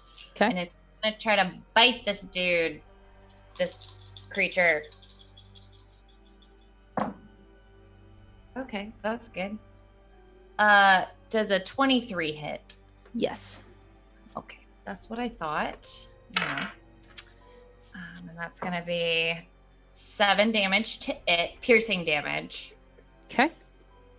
And then as you pierce through it, and when it pulls out, there seems to be like this gross, like dark green kind of oily yick on it. Yick. It's not blood. It's oil. yick. Yick. All right. Yick. And it sort of collapses onto the floor and is immobile. Oh, is dead? Is dead. Okay, is dead. All right. So that's perfect. So Kuma is going to come up here and get this guy, but Araki is going to like kind of stay kind of further back, you know. I mean, she's a ranger. She needs distance. And Araki, well, I'll have Kuma go first. So Kuma's gonna attack Here we go. that guy, so that Kuma actually gets some action.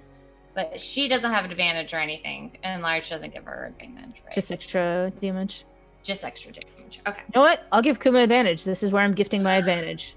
Kuma, rock it. Yes. All right. Oh, it's a nat 20. So go ahead and roll 2d4 for the additional damage, in addition to rolling double damage for the damage roll. Okay, for the damage. Okay, and she did a bite, so that's a d6.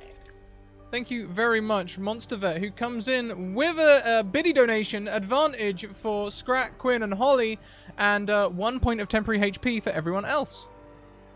Thank you. All right, math. You can do the thing, Raven. I believe in you. I totally had it. 16 in total for Okay. Akuma. For Akuma. As Kuma very viciously, like, being the big pupper, just sort of bites on the head and kind of like, does like the bite and shake sort of thing. Yes. And then Araki's gonna shoot him with a bow. Okay. Yes. Oh, that's a nat 1. Ooh, Oh, fallen. Also, roll me a dice and tell me odds or evens. like any dice. Mhm. Okay. All right. Even. Okay. You shoot a bookcase and you hear a strangled gasp from behind you Oh, that hurts. as a dragonborn's heart breaks a small amount. I'm sorry. Araki's not, but Raven is. On to Riley. Okay, so we got the bad guy down, at least in that one spot. So Riley's going to kind of move over here and target this guy. Okay. And she's going to shoot a bow and arrow at him.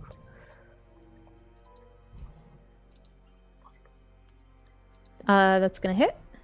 Sweet. Okay. 8. And I don't have any bonus moves, so. But she's kind of sticking, like, going around with the people. It looks rough. After that hit, Okay, doke. there is yick, just spilling out of it. Yet it doesn't seem to slow it down at all, because that's how yick works. Can we throw fireballs, anybody? Oh, yeah! Fireballs would be epic.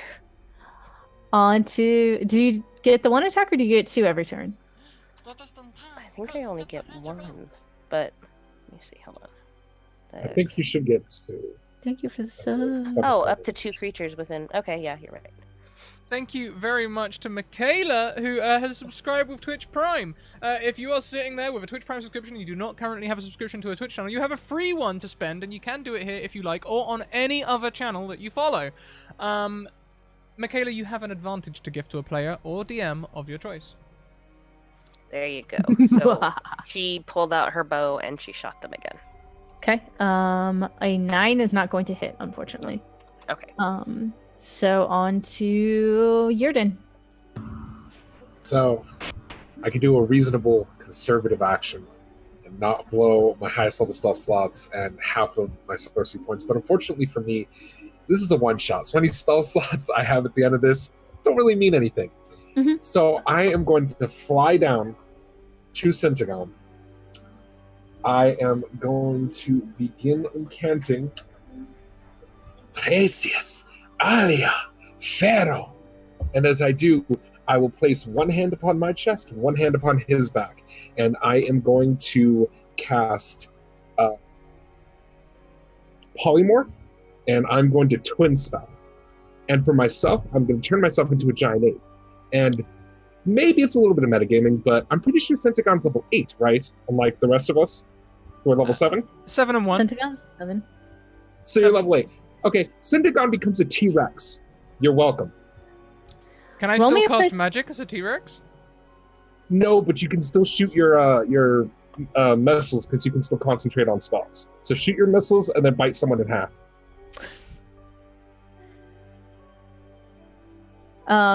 As you're casting, Jordan, go ahead and make me a perception roll, please. I will.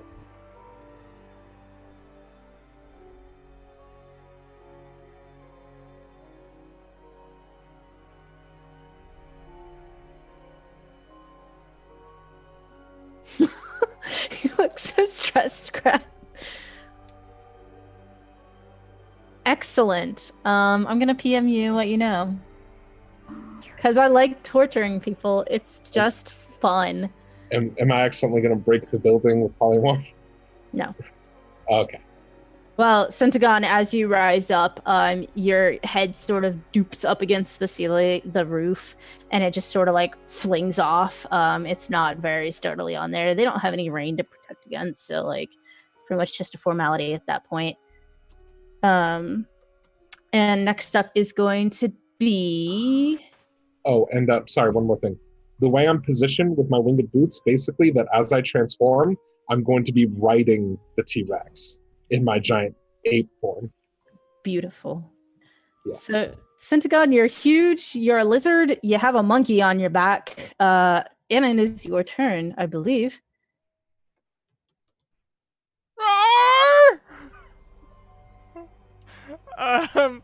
Syntagon was getting ready to cast a high-level electricity spell because, like, these look like electric people, so his little arms just go.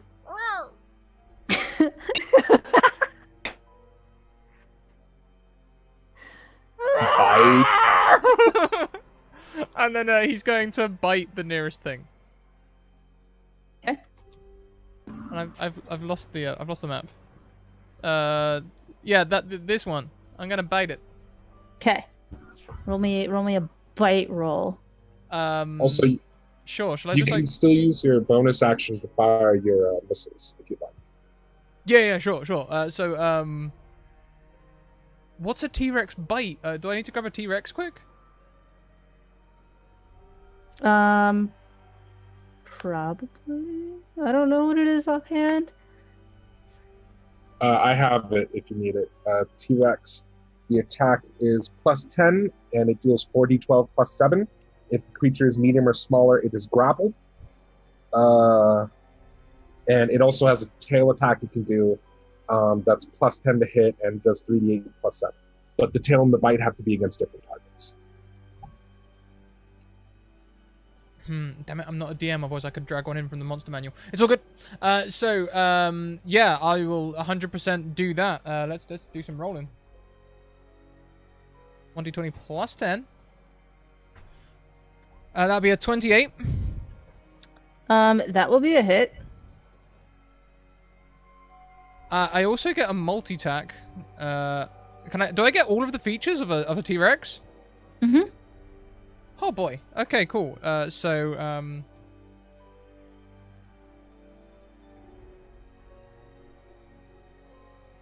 Araki is just in the background doing that whole like Thor thing when he sees Hulk in like Ragnarok, and he's like, "Yes!" That's what Araki looks like right now. She's so pumped. Okay, so that is 35 damage. 35 damage, and then Syntagon's going to turn around confused. His tail is going... let's pop that out. His tail is 100% going to take out this chair, this bed, this bookcase. I'm smashing them all. And I'm going to hit this one that's near my friend Araki. They're still up, right? Yeah, this was the one that you bit, right? Yeah, I bit that one. I'm going to tail whip this one. Okay. Go ahead and roll me an attack roll for that. Sure. 16? That is not gonna hit. Fair. Actually, can I use my reaction to spend 2 sorcery points to add a d4 to that attack roll? Yeah, I'll let it go. We're here to have fun, guys. 18? That'll hit. That'll hit. Hey, there you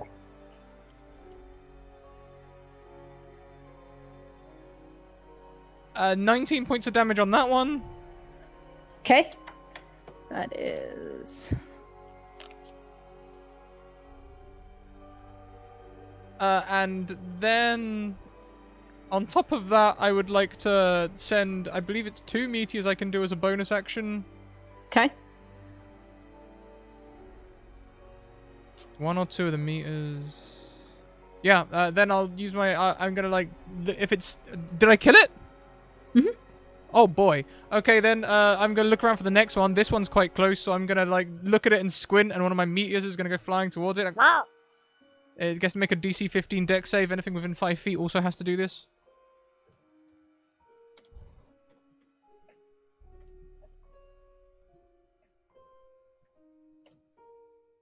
Okay. It saves. That's half damage, so it only takes 6. I You said it was DC 16? DC 15, yeah. 15? Okay. I should have actually done 2 because I'm gonna hurl both of them at it. So yeah, 9 for the one that missed. Anything that saves makes 9. Anything that doesn't save gets 18. Okay. I'm worried about what I'm killing. Because Synticon was also gonna ask, is the furniture people?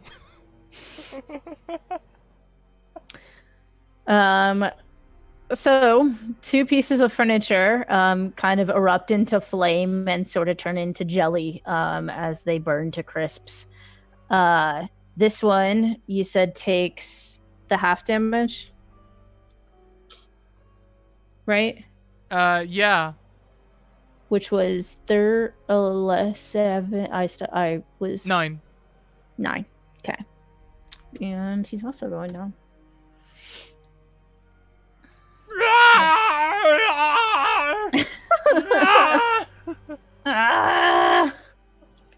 And next up is Cordasta.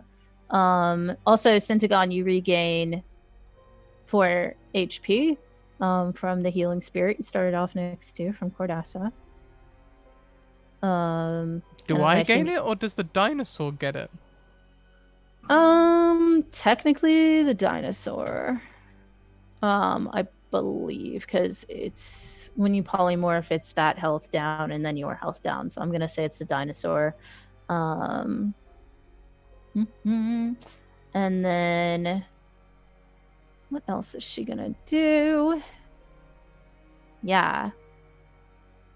10 feet tall, 60-foot radius. Okay. Dex saving throw, that's what I was looking for. All right. So about... Damn it, that's fine. About right here, Cordasa is going to call down lightning.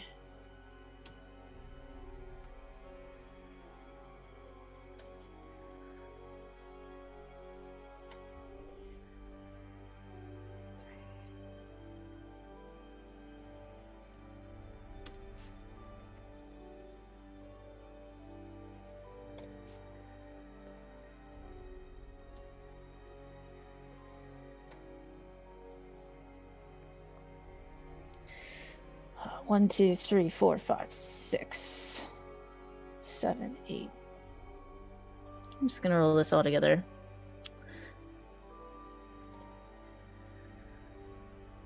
Okay. 1, 2, 3, 4, 5, 6. 2, 3. She kills a bed. And then she hits. Oh, Sorry, he's gonna be guys. so mad that we're killing his furniture.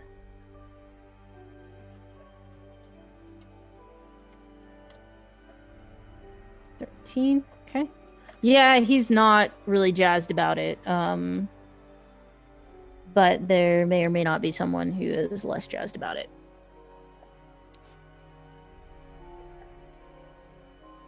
And that's all I'm gonna say about that cryptic message.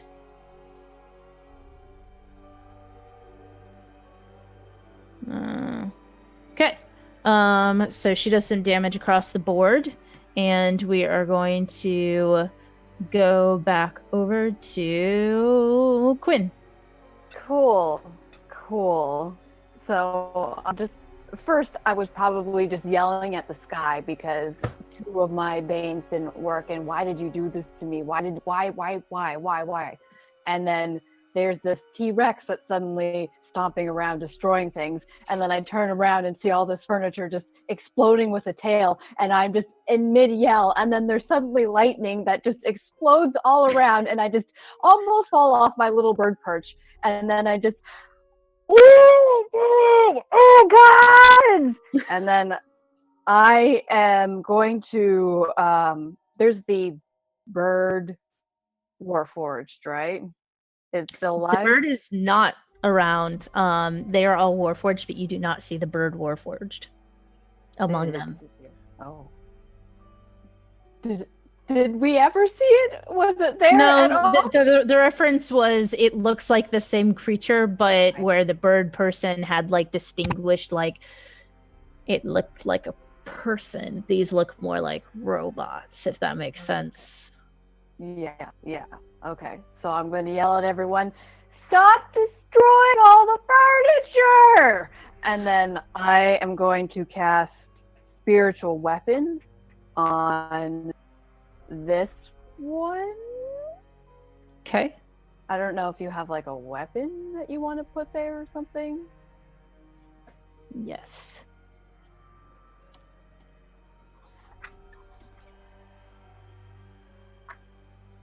And then as I cast it, it's going to unravel like a spiral, like a firework spiral, and come down, and it's going to be like a really nice looking hairpin. Okay. With the sharp teeth, and come down on it for 1d8. I don't know if I have spiritual weapons set up to do damage for me, so well, it's got to hit first. So did you say it was next to this one? Yes. Okay. So yeah, I don't have my spiritual weapons set up. So I'm just gonna do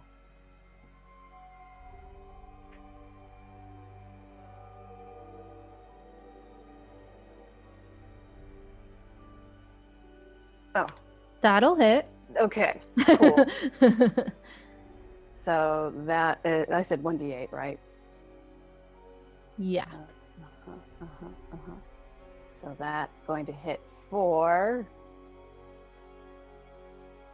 7. Oh, do I have a spell modifier that goes on that?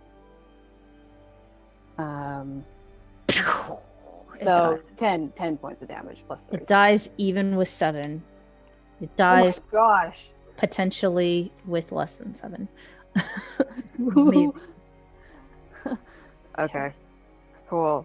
So yeah, I can't move it now. And then I'm going to fly up over here because that's as far as I can go. Okay. I'm All still right. yelling as I do this at everyone to stop hitting furniture. Or else. Oh. Or else. Just like your knife waves around dramatically, like off in the distance.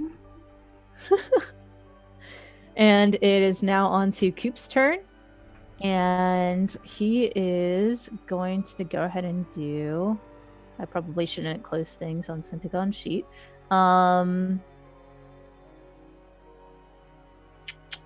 going to cast an acid arrow at one of them. This one that's threateningly close to his armchair, which is going to hit. Say, if you want, like, you know, precise wizard, Syntagon ain't your wizard. It's spells he would know. I'm sticking with more the elementals. That's what he would probably know more of. And as he flings that,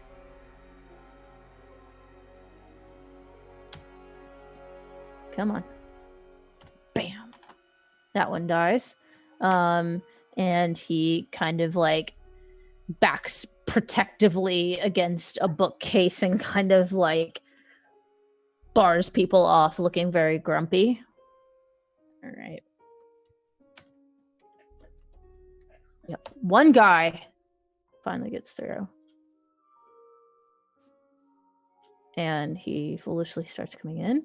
The one fighting the wall is gonna fight the wall.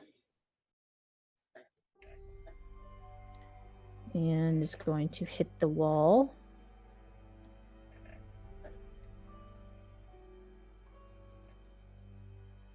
If I can remember how to type. And the segment of the wall kind of turns into jelly underneath his pummeling fists. And then this one is going to try to punch the T-Rex. How does a 17 stack up against the AC of a T-Rex? It hits. I don't really have an armor class. 12 points of bludgeoning damage as he just bangs his fists into you. I got plenty more where that came from. And Wall is dead. On to Araki / Kuma / Lion. Kuma / Lion. All right. So Kuma and Lion are first. I don't have control of them, I don't think. Okay. I do. Wonderful. Well, I had control over Kuma. Big old baby Kuma. And so I'm going to direct the lion to go protect our T-Rex buddy. But Kuma knows. She can smell. She knows that's our buddy Sin. And she can also see that the T-Rex is obviously on, like... She's a smart puppy. Yeah, she sees that it's a T-Rex on stilettos. And so she'll go and attack, and so will the lion attack that guy. So the lion will attack first, and it'll get pack tactics. So gotta figure out. Okay. Gonna bite him. That's a 19. That'll hit. Cool. So that guy takes 8 damage. Okay. And then Kuma will attack. Just, regular damage. Regular attack. That is an 18. That'll also hit. Wonderful. And she gets a D4 with that. So that is 7. Okay. I think. 7. And then Araki will attack that same guy, I think. Let me look. How does he look? Does he look like... He's looking all right. All right, yeah. Then she'll attack him. Okay. All right. Let's do a different dice. Oh, no. Okay. 23. That'll hit. Okay. Sorry. Oh my gosh. If I could stop hitting the mic. 13 damage. Okay. All right. And with that last hit, I almost deleted Kuma. Oh no. Oh yay. It crumples to the ground. We are now on to Riley. Alrighty, so there's that guy that's fighting the wall, and then this guy back here. Yep. So I'm going to move Riley so that she can kind of clear the chair to target him over there. Okay. Going to shoot my arrow at him if I can find my shooting arrow. There it is. That'll hit. That won't hit. Okay. So this one. Okay. So it's 5. Alrighty. Okey-doke. I like this music. It has to go on.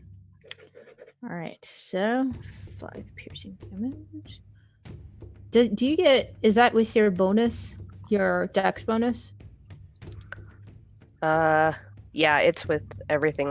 When I put it in there, I put it with that. Okay, I'm just At least checking. it should be. I was just checking. My The dex damage was. My dex is 6, so. So I think enough. the damage should be 11. So wait, hold on. 6, But that's fine. I can just 9. turn it on. Okay. Okay. Now it is on to Oh, you're right. I'm blonde. I found it. these things that happen. On to Yurden, who is an ape on the back of a T-Rex. So the first thing Aiden is going to do is he's going to start beating his chest, bellowing loudly. As he does so, he is going to burn. He's going to take a bonus action to burn a 3rd level spell slot to give him 3 more sorcery points. He is then going to jump off of the T-Rex, grab the biggest piece of furniture he can, and throw it at the nearest enemy using the giant ape's rock attack. He is also going to activate Tides of Chaos again since it's been restored because he had a wild magic surge. Okay. And to give him advantage on that attack roll. Okay, so you guys are roughly in the middle-ish, so I'm guessing the closest bit of big furniture would be this chair here. Okay, that's fine. Which you can lift pretty easily. It's not that difficult to lift. It doesn't struggle. So you can go ahead and chuck it.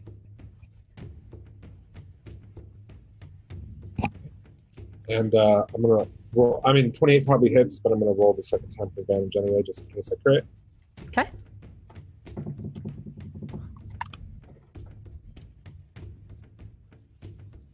Okay. I did not, but a 28 hits, so I deal. I think it's 7d6 plus 6. So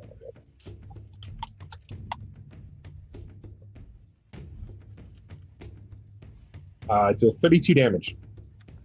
Well, let's see. Adding that into what's been done before is dead. It's Okay. really dead.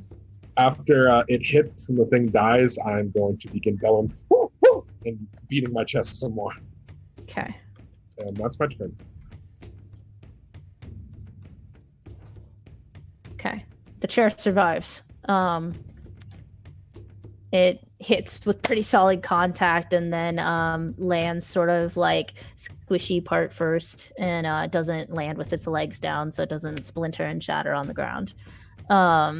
It is now on to Cinterex's turn.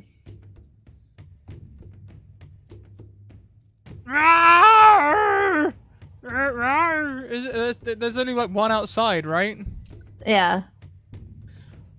So I'm gonna like stomp through all of this furniture to go over here. Okay.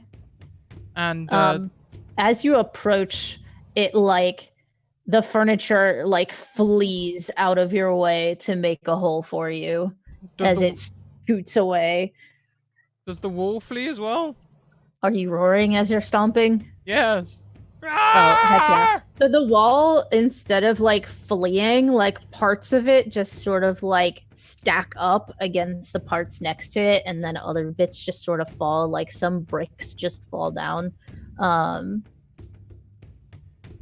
You guys can read into that if you want. But there's a hole, there's like a brick wall maybe like to your waist, and it's not so much, well, not your waist, Syntagon's waist, and it's not so much a wall at this point as just like some bricks stacked up.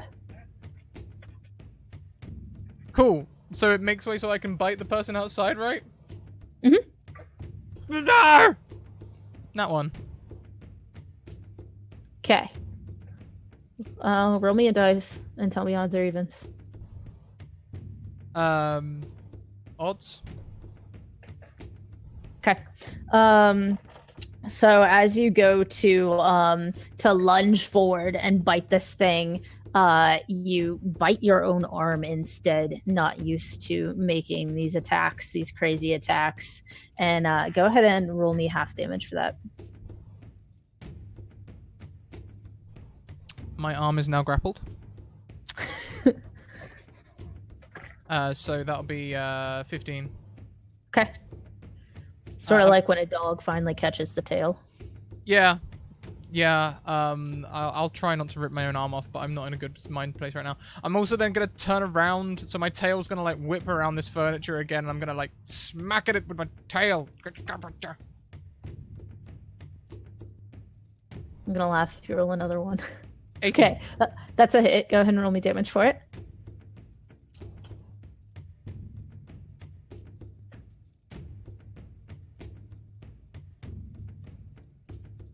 Okay. Yeah. Thanks to the wall, that one is also Toasterino. So as the last one of them sort of like collapses underneath this swipe of the T-Rex's tail, Coop kind of like puts out his hands again and listens for a minute. And everybody roll me another perception. I'm gonna cast Dispel Magic on the T-Rex. You may do so. I don't know if there's just, it says for a DC check. I don't know how you want to do that, but What level spell is Polymorph? Like 6, 7? It's the 4th level spell. Okay, so it's like what, DC 11? Or is it 4th and under that you can do automatically? I think that's counter spell, not dispel magic. Yeah. Well, for Dispel Magic, the DC equals 10 plus the spell's level. So DC the DC would 14. be 11. Wait. It It'd be says 14, I think. 14, yeah. Yeah, 10 plus 11. yeah. You're right. You're So right. can I roll that? Yes.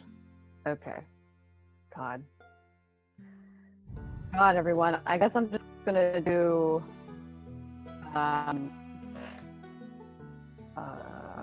wisdom. So I'll do. We were doing a perception check, right? Mhm.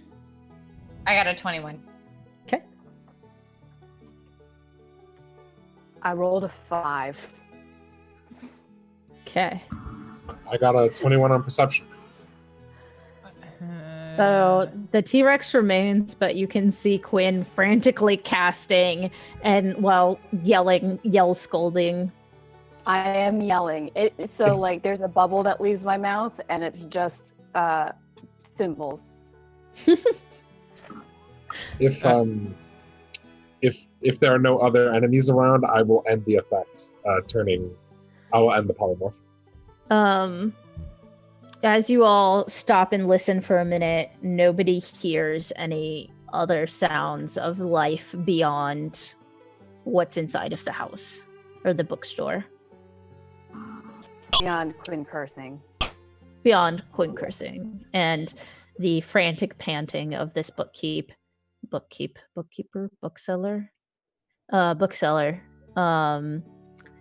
As the danger seems to be gone for now. As Syntagon shrinks back down, he's like, "Ah, what are you doing? You can't just turn someone into a dinosaur! Ah!" Oh, come on! You can't say you don't enjoy a bit of the rough and tumble every now and then. Consent is a thing! You could have... yeah, I guess that's fair. Ah! They were attacking you. I thought as a T-Rex, you would not die. And you didn't. What am I going to do with all of these? I look at all the medias around me. Don't hit the books with them! What are the bookshelves? Very precious. Is Jordan a halfling? Yes, Yurden is a halfling. Okay, I'm going to land. I'm still gonna have my wings out, and I'm going to stomp over, and I'm going to grab him by his lapels, his collar, and I'm just going to hoist him into the air and just hold him there. Would you like to make an intimidate check to see how well this goes off? Sure. Can I have advantage because I have glowing wings behind me? Yeah, I think I got gifted an advantage from earlier, so I will give this advantage to you. I think Quentin has one as well. Yeah, she has one. Ooh, that's a natural 20. So you pull this off fantastically. In fact, every head as you do this snaps to you as you are hoisting this halfling and giving the look. It is a very, very dark glare. Don't kill him. He didn't mean it. He was trying to be useful. Useful. I think he'd be useful as a kite right now. Is that what you do? You do know that I can fly, right? Or just, I think you can also fall. I think at this moment, Kuma, in her very large state, will come up and run towards Quinn and start licking her with her giant tongue, like nudging her head. Like, hey, it's okay, buddy. Okay. I'm really convinced by this. This is really just helping my mood. Okay. I just drop him. Is that what you do? I Do you still turn have people? my boots of flying on, so I don't even have to drop if I don't want to. Just like, and he just like stays there. I don't notice. I have a dog. I'm petting the dog. It's a big dog. Quinn, Dog. Big- is that what you do? big Do you turn people into furniture? Is that what happens? What? Do I turn people into furniture? You said you were going to Wait. turn Yurden into a kite. I did say that. I guess that is kind of mixed Wait. signal. Is that why the furniture moves and talks? Well, doesn't it talk, but does things? I don't have know. control over that. Wait, did I toss a tosser?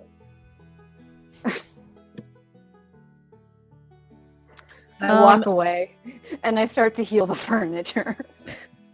Okay.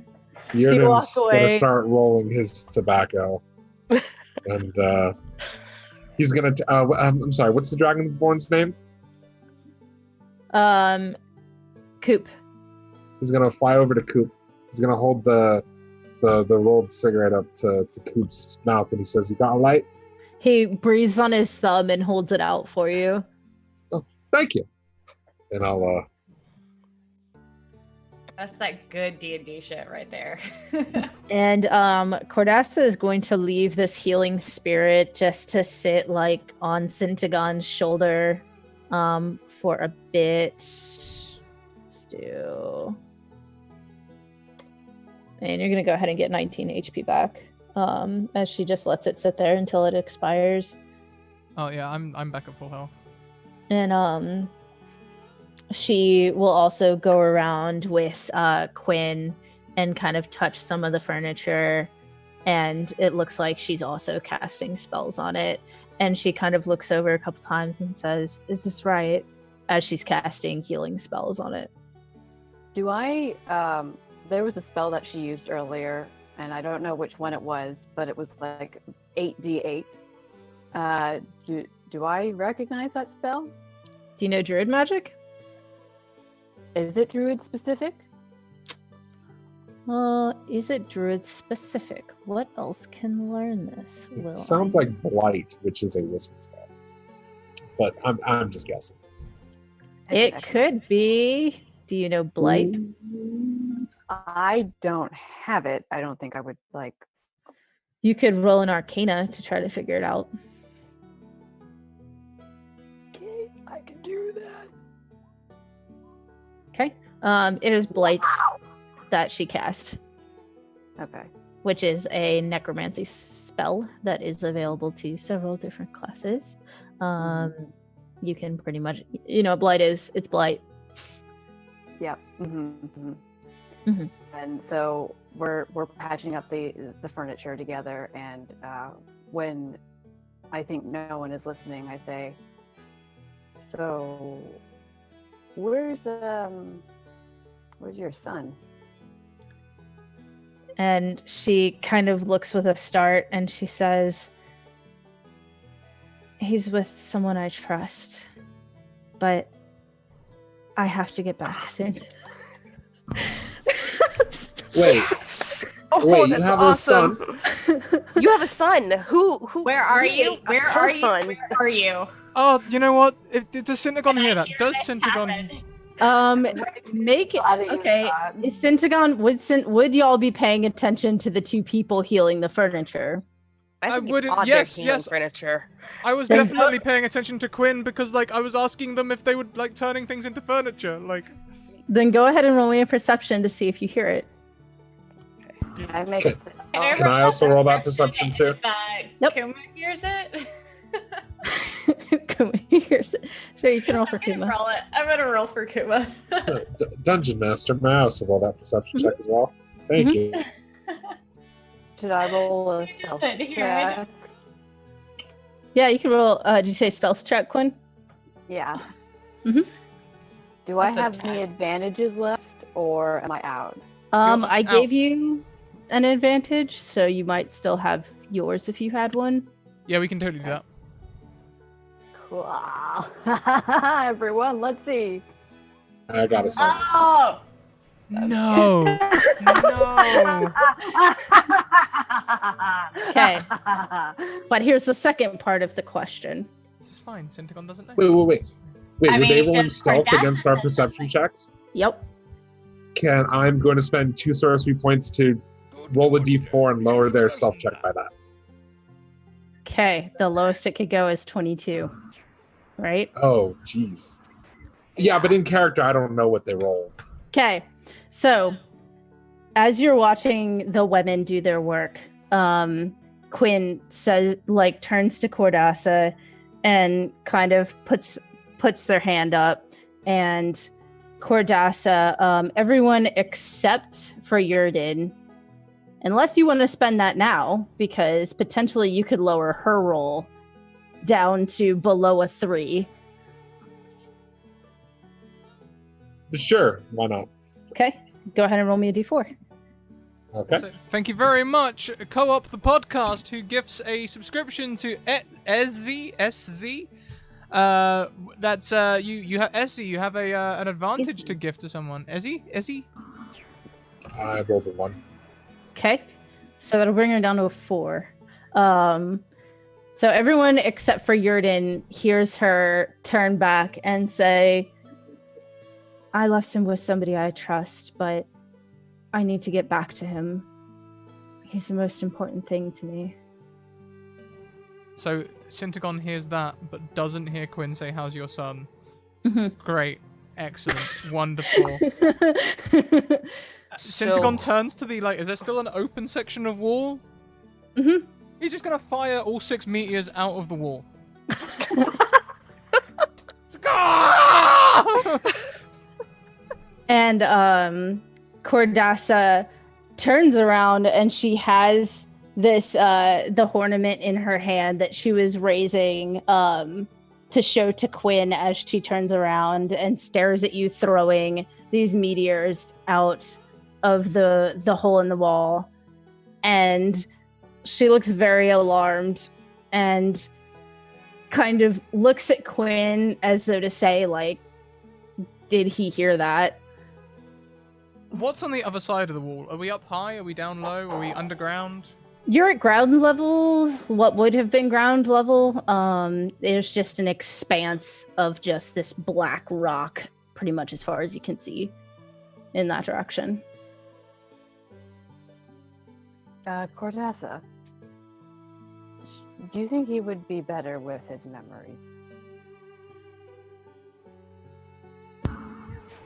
When someone mentions memories, Jurgen's actually going to turn to Syntagon and say, "Oh, you should lie down on your stomach and take your shirt off.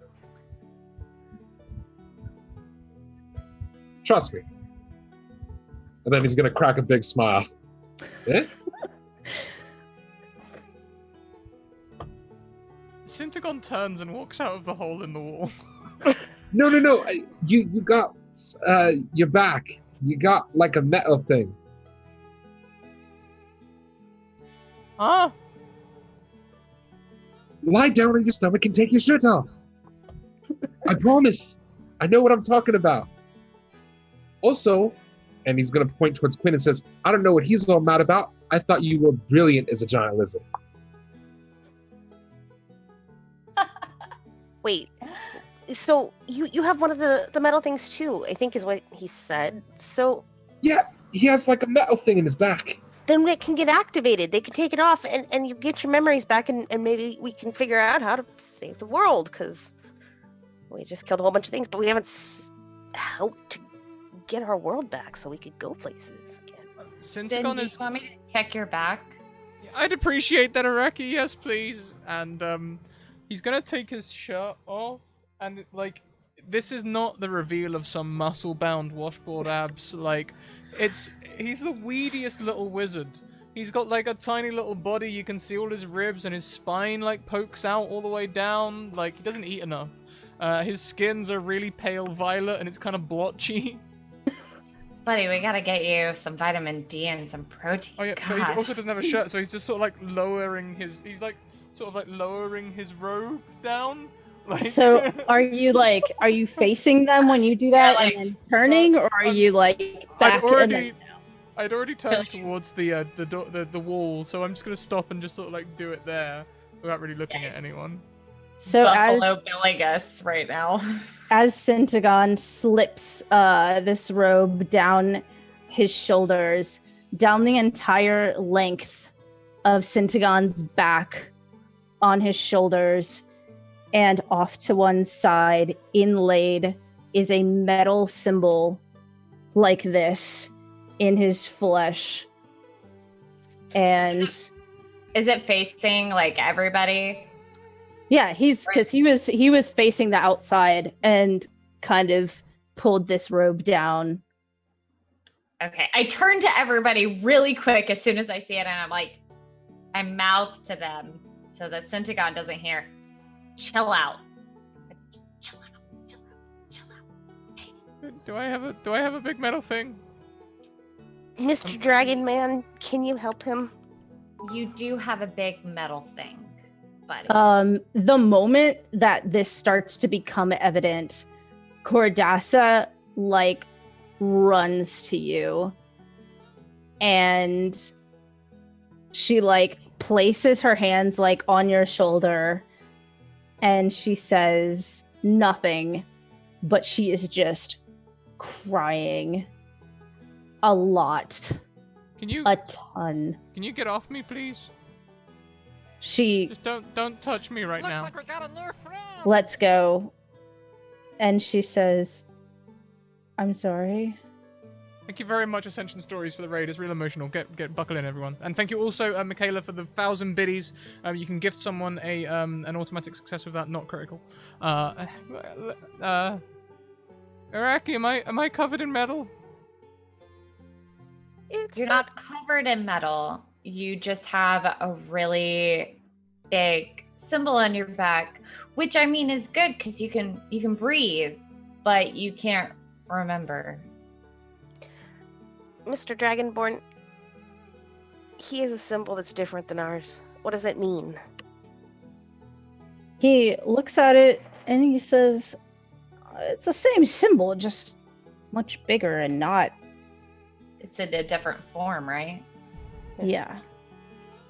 And he, as he says much bigger, he kind of like bites off his words and kind of looks at the, like, stay chill and like, Okay, maybe he's a key to help us? Maybe he is a key and his memories are important. Can I tell, like, if I do like a nature check, if his metal is older than mine and Araki's like collars, or mine and Kuma's collars? I would say investigation or survival. Okay, well, I'm good at survival. Quinn gets the automatic success. Okay. I do have advantage. I'm gonna roll advantage. Okay. That's a nat 20. Okay.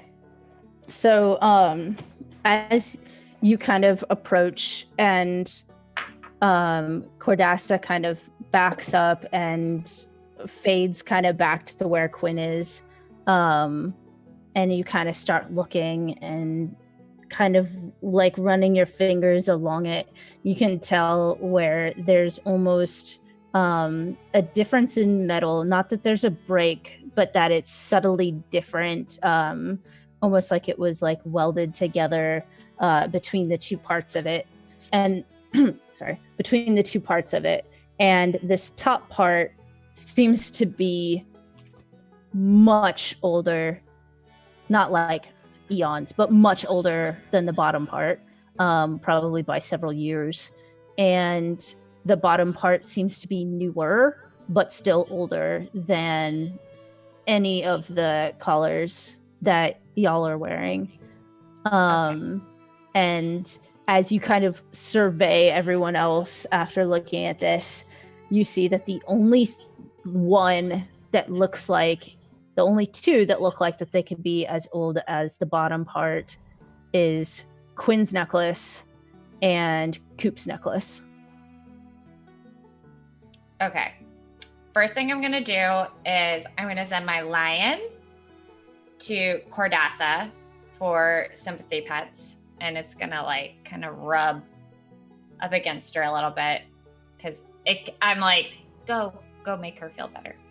And divide and conquer. Yes. And then Kuma's obviously going to go to Syntagon.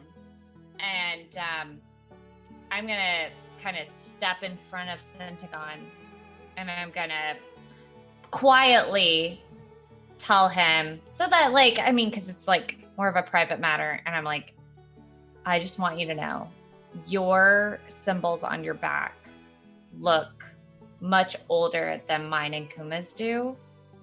And the same, I mean, much older than Riley's looks and Yurden's looks and even older than I think Cordassa's. Like, I think the only one that rivals in age is Quinn's and Coop's.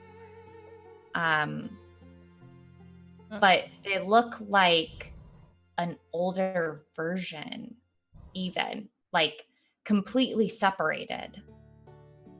Can I remember Holly? Because I remember rolling on that 20, and I think I might have it the wrong way around in my head. I thought the bottom part was breathing and the top part was mind control. Mm-hmm. Okay. I guess it must be the bottom part, which is the old part, huh? So, and he's gonna take out a pen and start just drawing on like anything. His hand. Hold on. I'm pretty sure that the top part is an older metal than the bottom part. Oh, that doesn't make sense, because that's the bit that controls minds. Look, like this bit here, the bit that's like that. That's the bit that does the breathing. So that's probably the old part. If you could remove this bit, I'd be very happy. She stops him. The top part is much older. So I don't know if we remove that. I don't know how far back that's gonna go. It's gonna go before at least 5 years, because that's how old these are. Oh, huh. I think we need to talk to Coop, and I think we need to maybe talk to Quinn, and we need to get you some answers. And Kuma, she kind of nudges her nose against his hand, just to show him that he's there. She doesn't want pets. She's not trying to be selfish in that way. She's just trying to let him know that she's there. Okay. Let's try and get some. I'm not sure if I want to know, actually. That's That's understandable. Fine. Let's find things out. It's up to you. As they're having this conversation, I'm going to touch Cordassa's shoulder and covertly ask her, what does this mean? Why is it different? Well, she reaches where her own collar was on, and she says, each one of these seals away our own memories. They're made for each person before they go up. And she kind of gestures to Riley and Yurden and says, those were probably made days ago. But he's been gone a very long time. They had to get the memories first so they could put all this together. He Maybe- volunteered to do this, didn't both of you? She looks very conflicted about this, and she says, he volunteered. He wouldn't have if he knew Knew what? that he would be gone for so long, that so much would happen. And she kind of gives you a look. Everything would be different.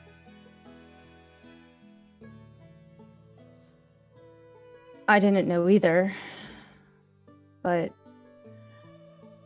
when I found out, I knew I had to go up. If he'd known, I tried to talk to him. I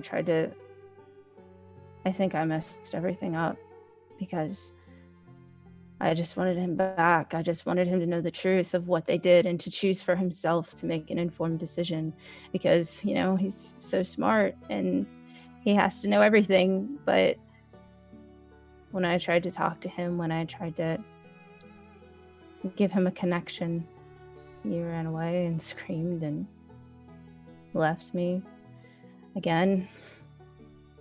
So I don't know. Pentagon that you know, is it the one before or after the memories were taken? He sounds like a real prick. Just saying. What was the question, Quinn? The Pentagon that you know, is that before or after the memories were suppressed? I was supposed to meet him. I met him when he was 17, traveling through 2 towns back. In my memories, in his original memories, but I tried to catch him ahead of time, and the Gyra that we know, she told me I was messing everything up. She told me that because I interfered, everything was ruined, and that we couldn't finish the experiment. And now everything's wrong. And she looks outside at the outside and says, if I hadn't have come back and tried to bring him back to our world,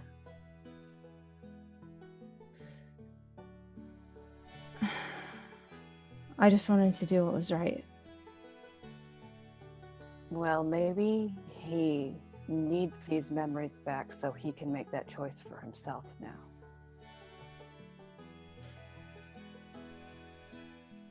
I agree. But maybe I should leave first.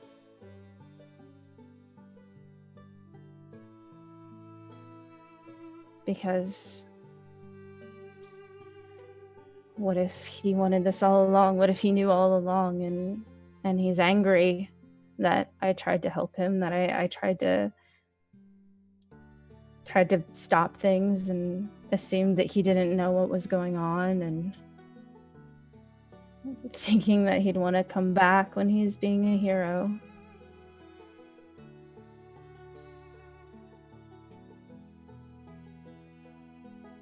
Well, we should give him the chance to still be the hero. But that doesn't mean that he shouldn't be your hero, too. He'll always be my hero.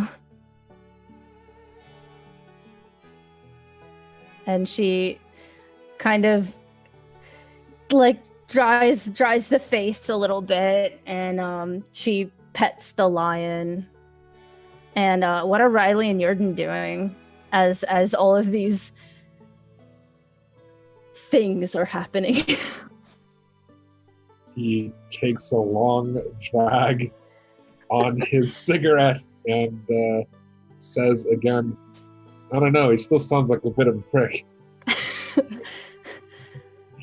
Coop almost seems to make a face at you smoking inside around his books, and then like looks up at the lack of ceiling and then just like doesn't care, and he like pulls out his own and lights it with his fire to the thumb thing, and takes a drag, and he offers it to Riley, who's nearby.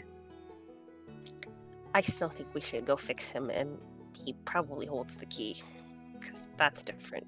She takes it from him and takes a drag of it. It is not a cigarette. It is something good. Go ahead and make me a con saving throw. Smelly smell. That smells smelly. Okay. So as you take a drag, it's almost like eating like if it was like spicy cinnamon. I don't know how else to describe it. Where you just sort of feel warm and it's kind of sweet at the same time, sort of fills you, and it feels really nice, and you don't cough or get like stupid high or anything like that. It just feels real good. Mm-hmm. Get to be mellow and kick back. That's really good. So get that off and on the ship. Do you have an idea of how we might fix it? Because like I said, I do the illusions mostly and not much of the mind things. Seems like somebody's messed up the timeline. It's, you see it in books and you read it in the scrolls. When you go across the seas, people come back and forth in time. Change one event, you change them all. It's a ripple. But it's completely unproven. However, bits and pieces, tiny little that I've heard, she came from somewhere and she wasn't supposed to, right? He nods emphatically. She was not supposed to. So she theoretically has a connection with that one over there, Syntagon, right? And if she caused the time paradox, time's going to catch up with itself, and whoever's trying to suppress the time keeps creating these things because they keep trying to fix the timeline, right? So if you keep trying to fix the timeline, eventually you're going to catch up to yourself and you're not going to be able to fix it anymore, and it's going to implode, which is kind of what it looks like happened here. So the only way to kind of fix it might be to rip the Band-Aid off and let the person that started it all, which seems to be him, get back. It's kind of over his spine. I'm not sure that the whole delicate touch might be better. Oh, wait. Sorry, I'm a captain of a ship, and we're very brute out there, and we don't talk a lot about fluff and nice. It's but I just worry, paralysis or death, or the normal things. Well, if you slowly remove it from him and give him back pieces of his memory, maybe the timeline will start self-correcting itself the other way. Or I have another idea. Are any of you a cleric? Nope, ranger and a pirate trade ship captain. Anyone? Wizard. And Codessa says, Druid. I know some healing, but... You? Point at Quinn.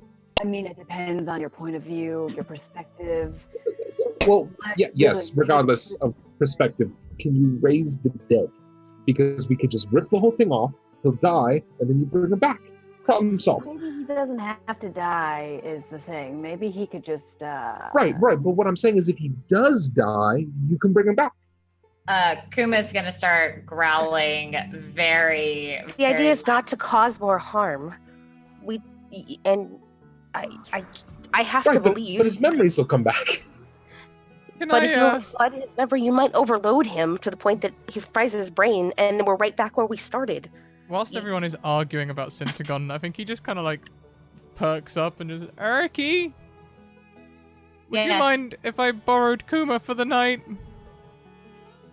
Yeah, absolutely. Oh, come off, and I'm not going to kill you. I'm just saying it's an option.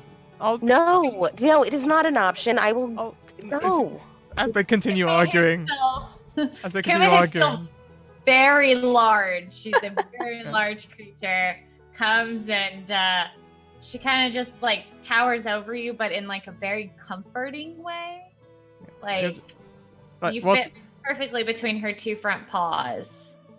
So as they continue arguing, he's just gonna say to Eric, "I'll see you in the morning," and just head out the door. And he's gonna go and cast Liamon's tiny hut outside with him and Kuma in it. Before he leaves, I'm gonna cast Beast Sense on Kuma. Okay. You can just track Kuma then, right?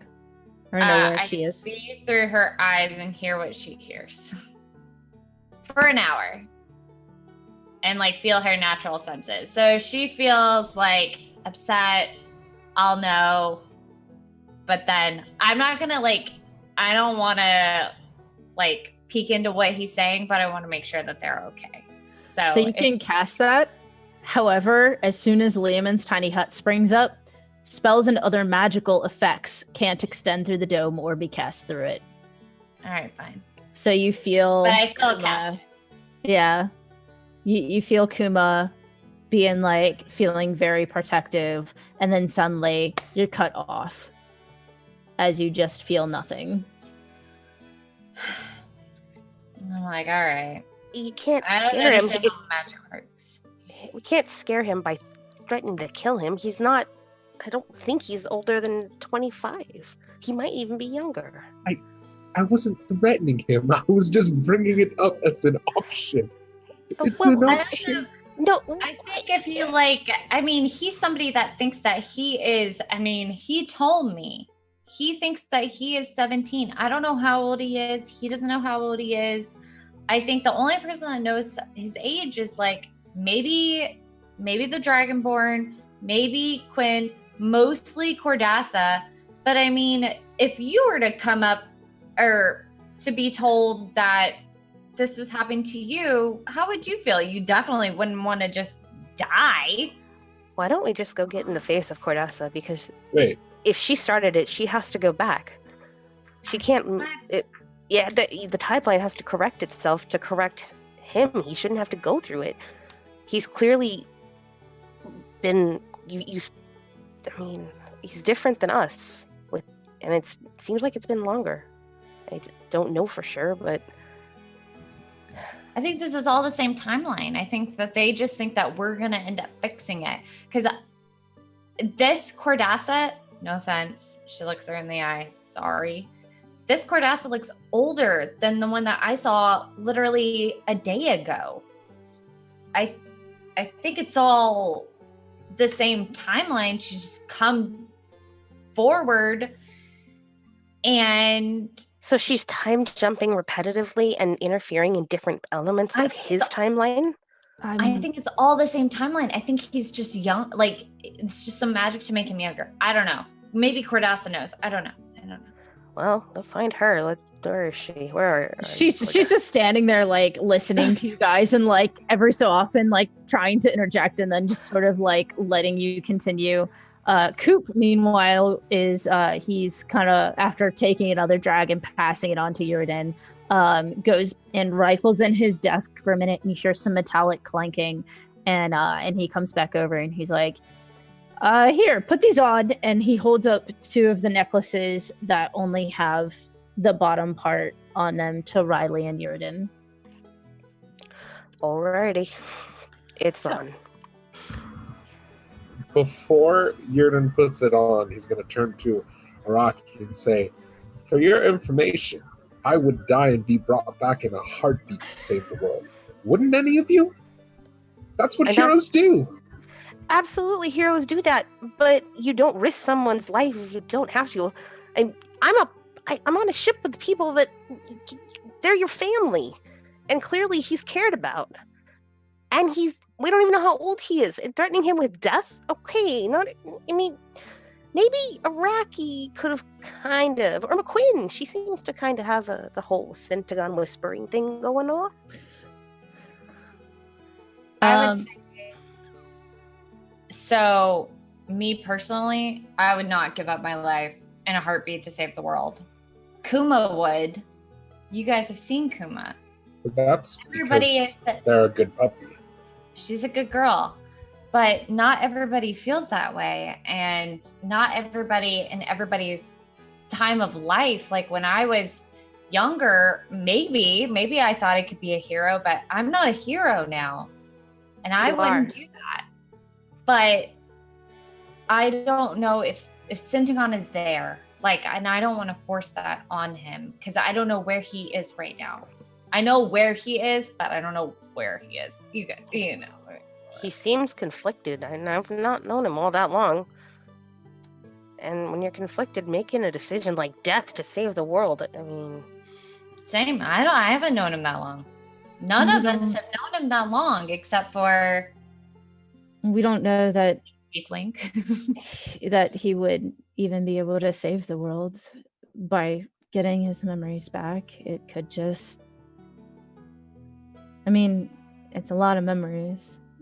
And I don't know what was happening to him in that time. What was happening to you that you're hiding?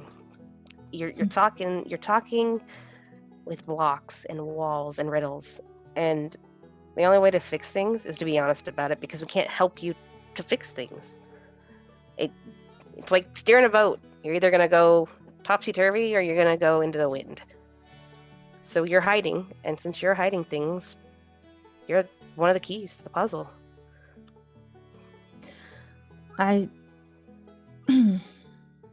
It would be easier to just remove these. And she gestures to your neck, and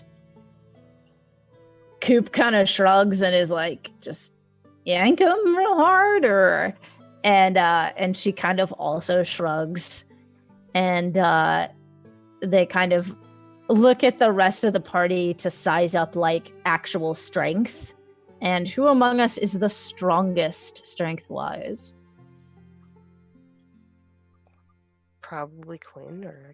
I was gonna say, I think Araki's pretty... Araki's not that buff. I would say it was probably Kuma. Yeah, Or Jordan has a Syntagon. strength of 8. I'm not the braids or the bronze. I'm a 12. A 12? I don't think I'm anywhere near that, so... Oh, okay. Maybe I am the strongest. Go ahead and make me an athletics roll, Araki. As they... Thank you. As they, like, kind of urge you to yank off one of these collars. Off of, let's say, Riley first. Okay. Oh, that's a dirty 20. Dirty 20. You are able to, as you grab it and pull, it hurts. It is like ripping out of your flesh, but it does disconnect at the back. And as it disconnects, you start feeling all of these memories come back, and everyone around you can see you as you seem to progress in age a couple years, and you seem to acquire just scars along your face, and you don't feel these things happening, but everyone else can see them occurring as you sort of just stand there, and all of these memories come back of this coming aground, and you encountered some band of strangers and spent some time with them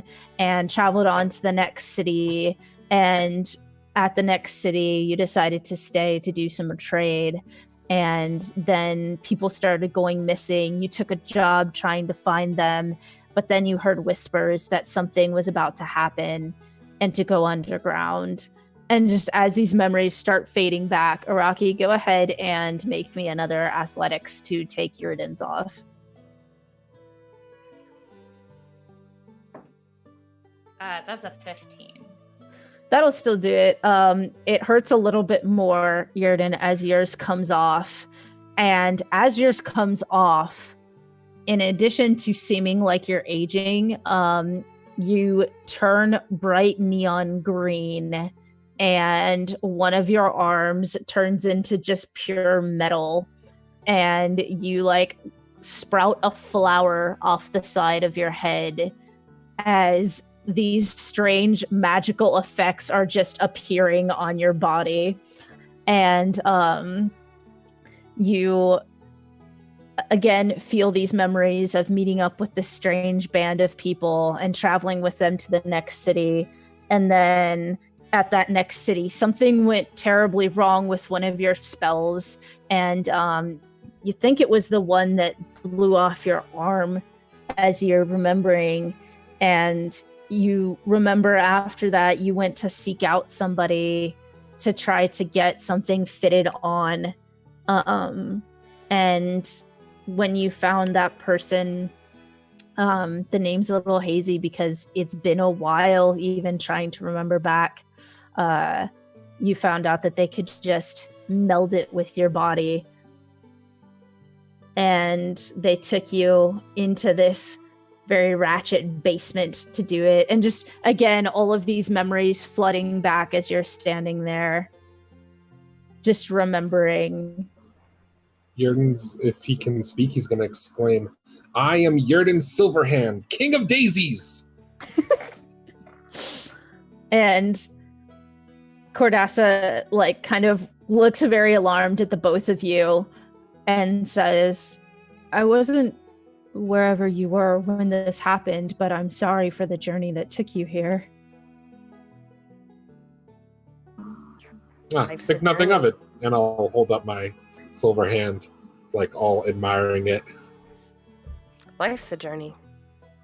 But you should at least give him the option to get his memories back. And if you were the one that set the timeline wrong, or whatever time, you need to be honest. It wasn't me.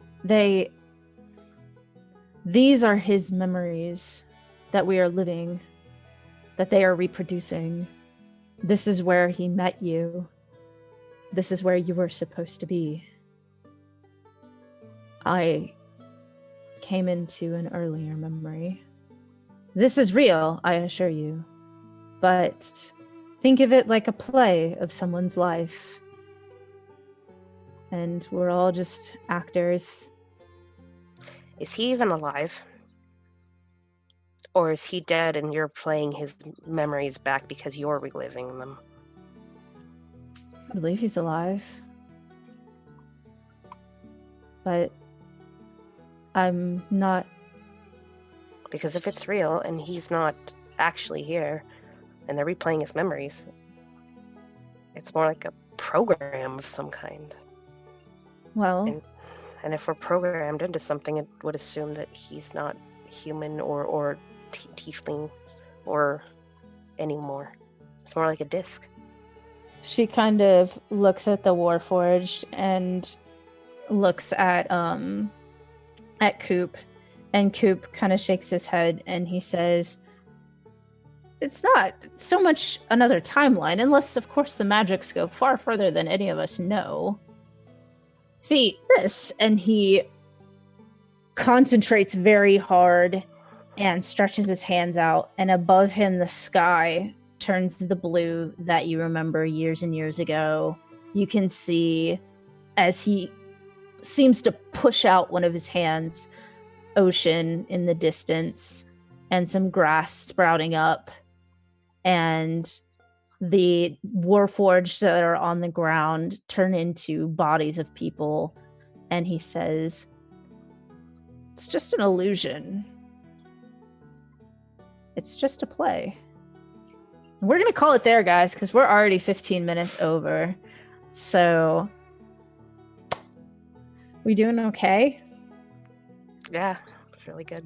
What is Syntagon up to in that hut with that dog? Just sleeping and cuddling and hoping for a brighter day? I have a terrible plan. I'm excited. But it won't harm the dog in any way, I promise. Rocky will kill you. You know this. I was actually going to say, during this, Quinn is making his way over to the tiny hut. So we can pick that up later, but that's where he's going. Can I also say something? Yeah. Rocky starts to grab at her collar and starts to break it. Okay. Roll me an athletics. Okay. Oh, that's awful. It's a 9. You start. I'm gonna bonus action, give myself more spell slots, and then add the D4 to Araki's roll. Okay. Let's roll into the D4. Okay. That's so it's 13.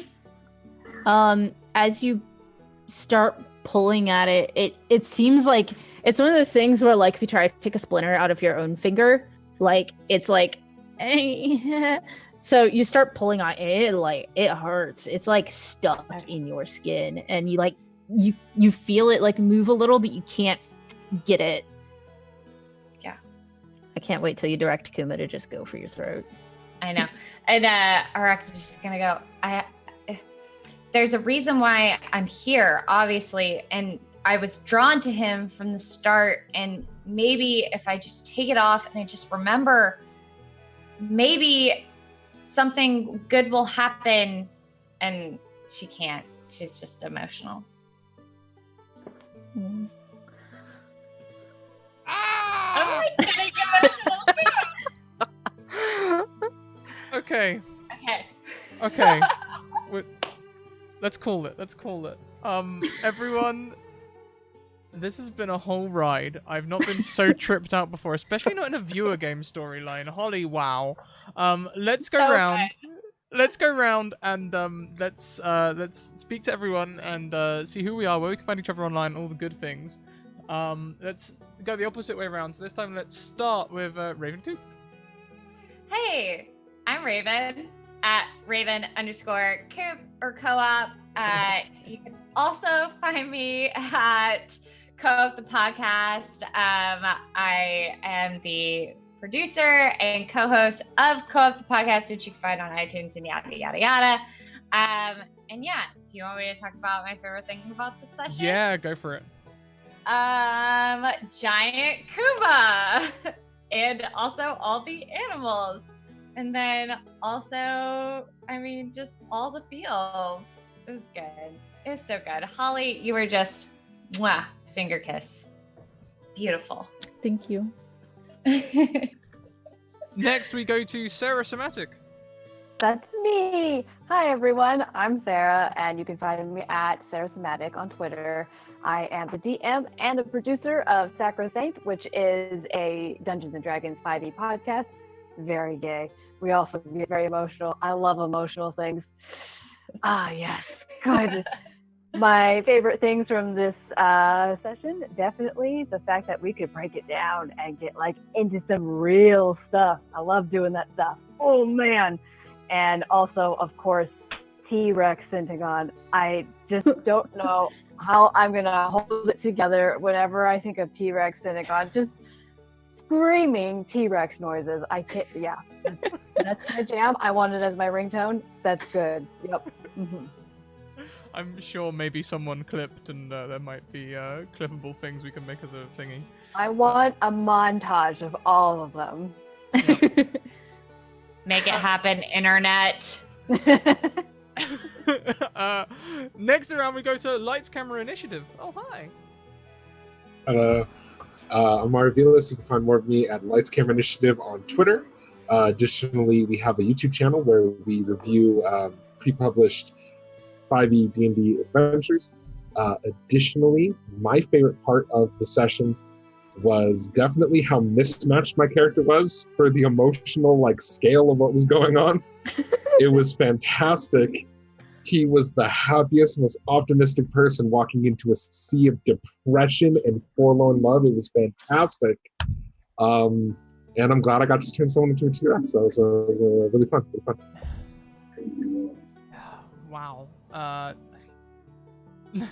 Next, last of the players, except me. Misty Wolf, M Charmed. Hi. You can find me on Twitter as mcharm021, and I think I'm Forever Charm 21 on whatever the program is here. I think my favorite part was just digging into the story, and I watched this one for Syntagon. He's my favorite character of most of them, and so I love the backstory and everything for it. So good job, Holly, and wonderful job there with your dinosaur noises. Very good. Oh, Holly. Hi, I'm Holly, Sagephilia. You can find me here Tuesdays and Thursdays. And I'm also on Twitter, where I'm nicer there than I am here to Scrat and everyone else. Yeah, this was super fun. I love that we have such a mix right now. We have this person, like you said, that's just like really like, oh, well, you know, if you die, we can just bring you back. It's no big deal. And then we have this is a timey-wimey shenanigans going on, and then you have Quinn, who's just like the whole time, and Araki, who's just like, I just want everyone to be okay. How can we do this? And Syntagon, who's just like, it was such a dumpster fire. He's a dumpster fire. It was just such a good blend, and I love like it's been said that we're getting into some nitty gritty craziness going on, and I'm excited for the next couple of sessions. I'm gonna be really sad when this is done. And now on to the Scratticus themselves. Oh hi, where can we find? Flamooxed is the words. That's the words that I need. Flamooxed. I am bamboozled. Wow. Okay. Syntagon is the unexpected character that I love. That's not the right way to word that, but I think you know what I mean. Like, I didn't expect to love him as much as I do, the poor trash fire boy. Yeah, it's a whole thing. My favorite part has got to be the emotions flying around, like being able to do that really cliched film thing of, you know, everyone's arguing, I'm gonna go, can I take your dog? Okay, see you in a bit. Like, argument continues, just all the tropes are there. Where can you find me? Here are my links, everyone. My bot's gonna spam them at you. There's all the places you can go to find me socially, Discord, Twitter, and YouTube. There's like places you can go to support me, like Patreon and merch.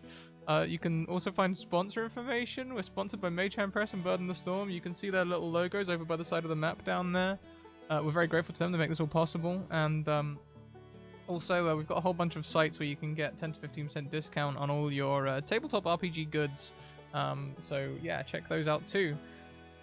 We'll be back at the same time next week for more Fading Footsteps. This is it for the stream for the week. This is the last stream of the week. We'll be back on Monday, unless I decide to do another bonus Oblivion stream, because that was hella fun. Do we have? Are we raiding or are we? Yeah, we should raid. Someone come up with a raid cry. There's got to be something awesome. I don't know how to put dinosaur screams in, so I'm gonna have to beat it. I think Syntarex, clearly. Yes. Syntarex. Yeah, let's do it. Let's Syntarex. Is Tato? No, Tato went to bed, didn't he? It still sounds so sad. There's so much emotion. It's a sad sack dinosaur. That's the greatest kind. So sad. Depressed T-Rex. That's how I feel. But in a good way. Syntarex. That's what we're going to call him. Syntarex. There we go. So, I did it slightly differently to everyone else. Sorry. Hey, Pixie, welcome in. We're just going.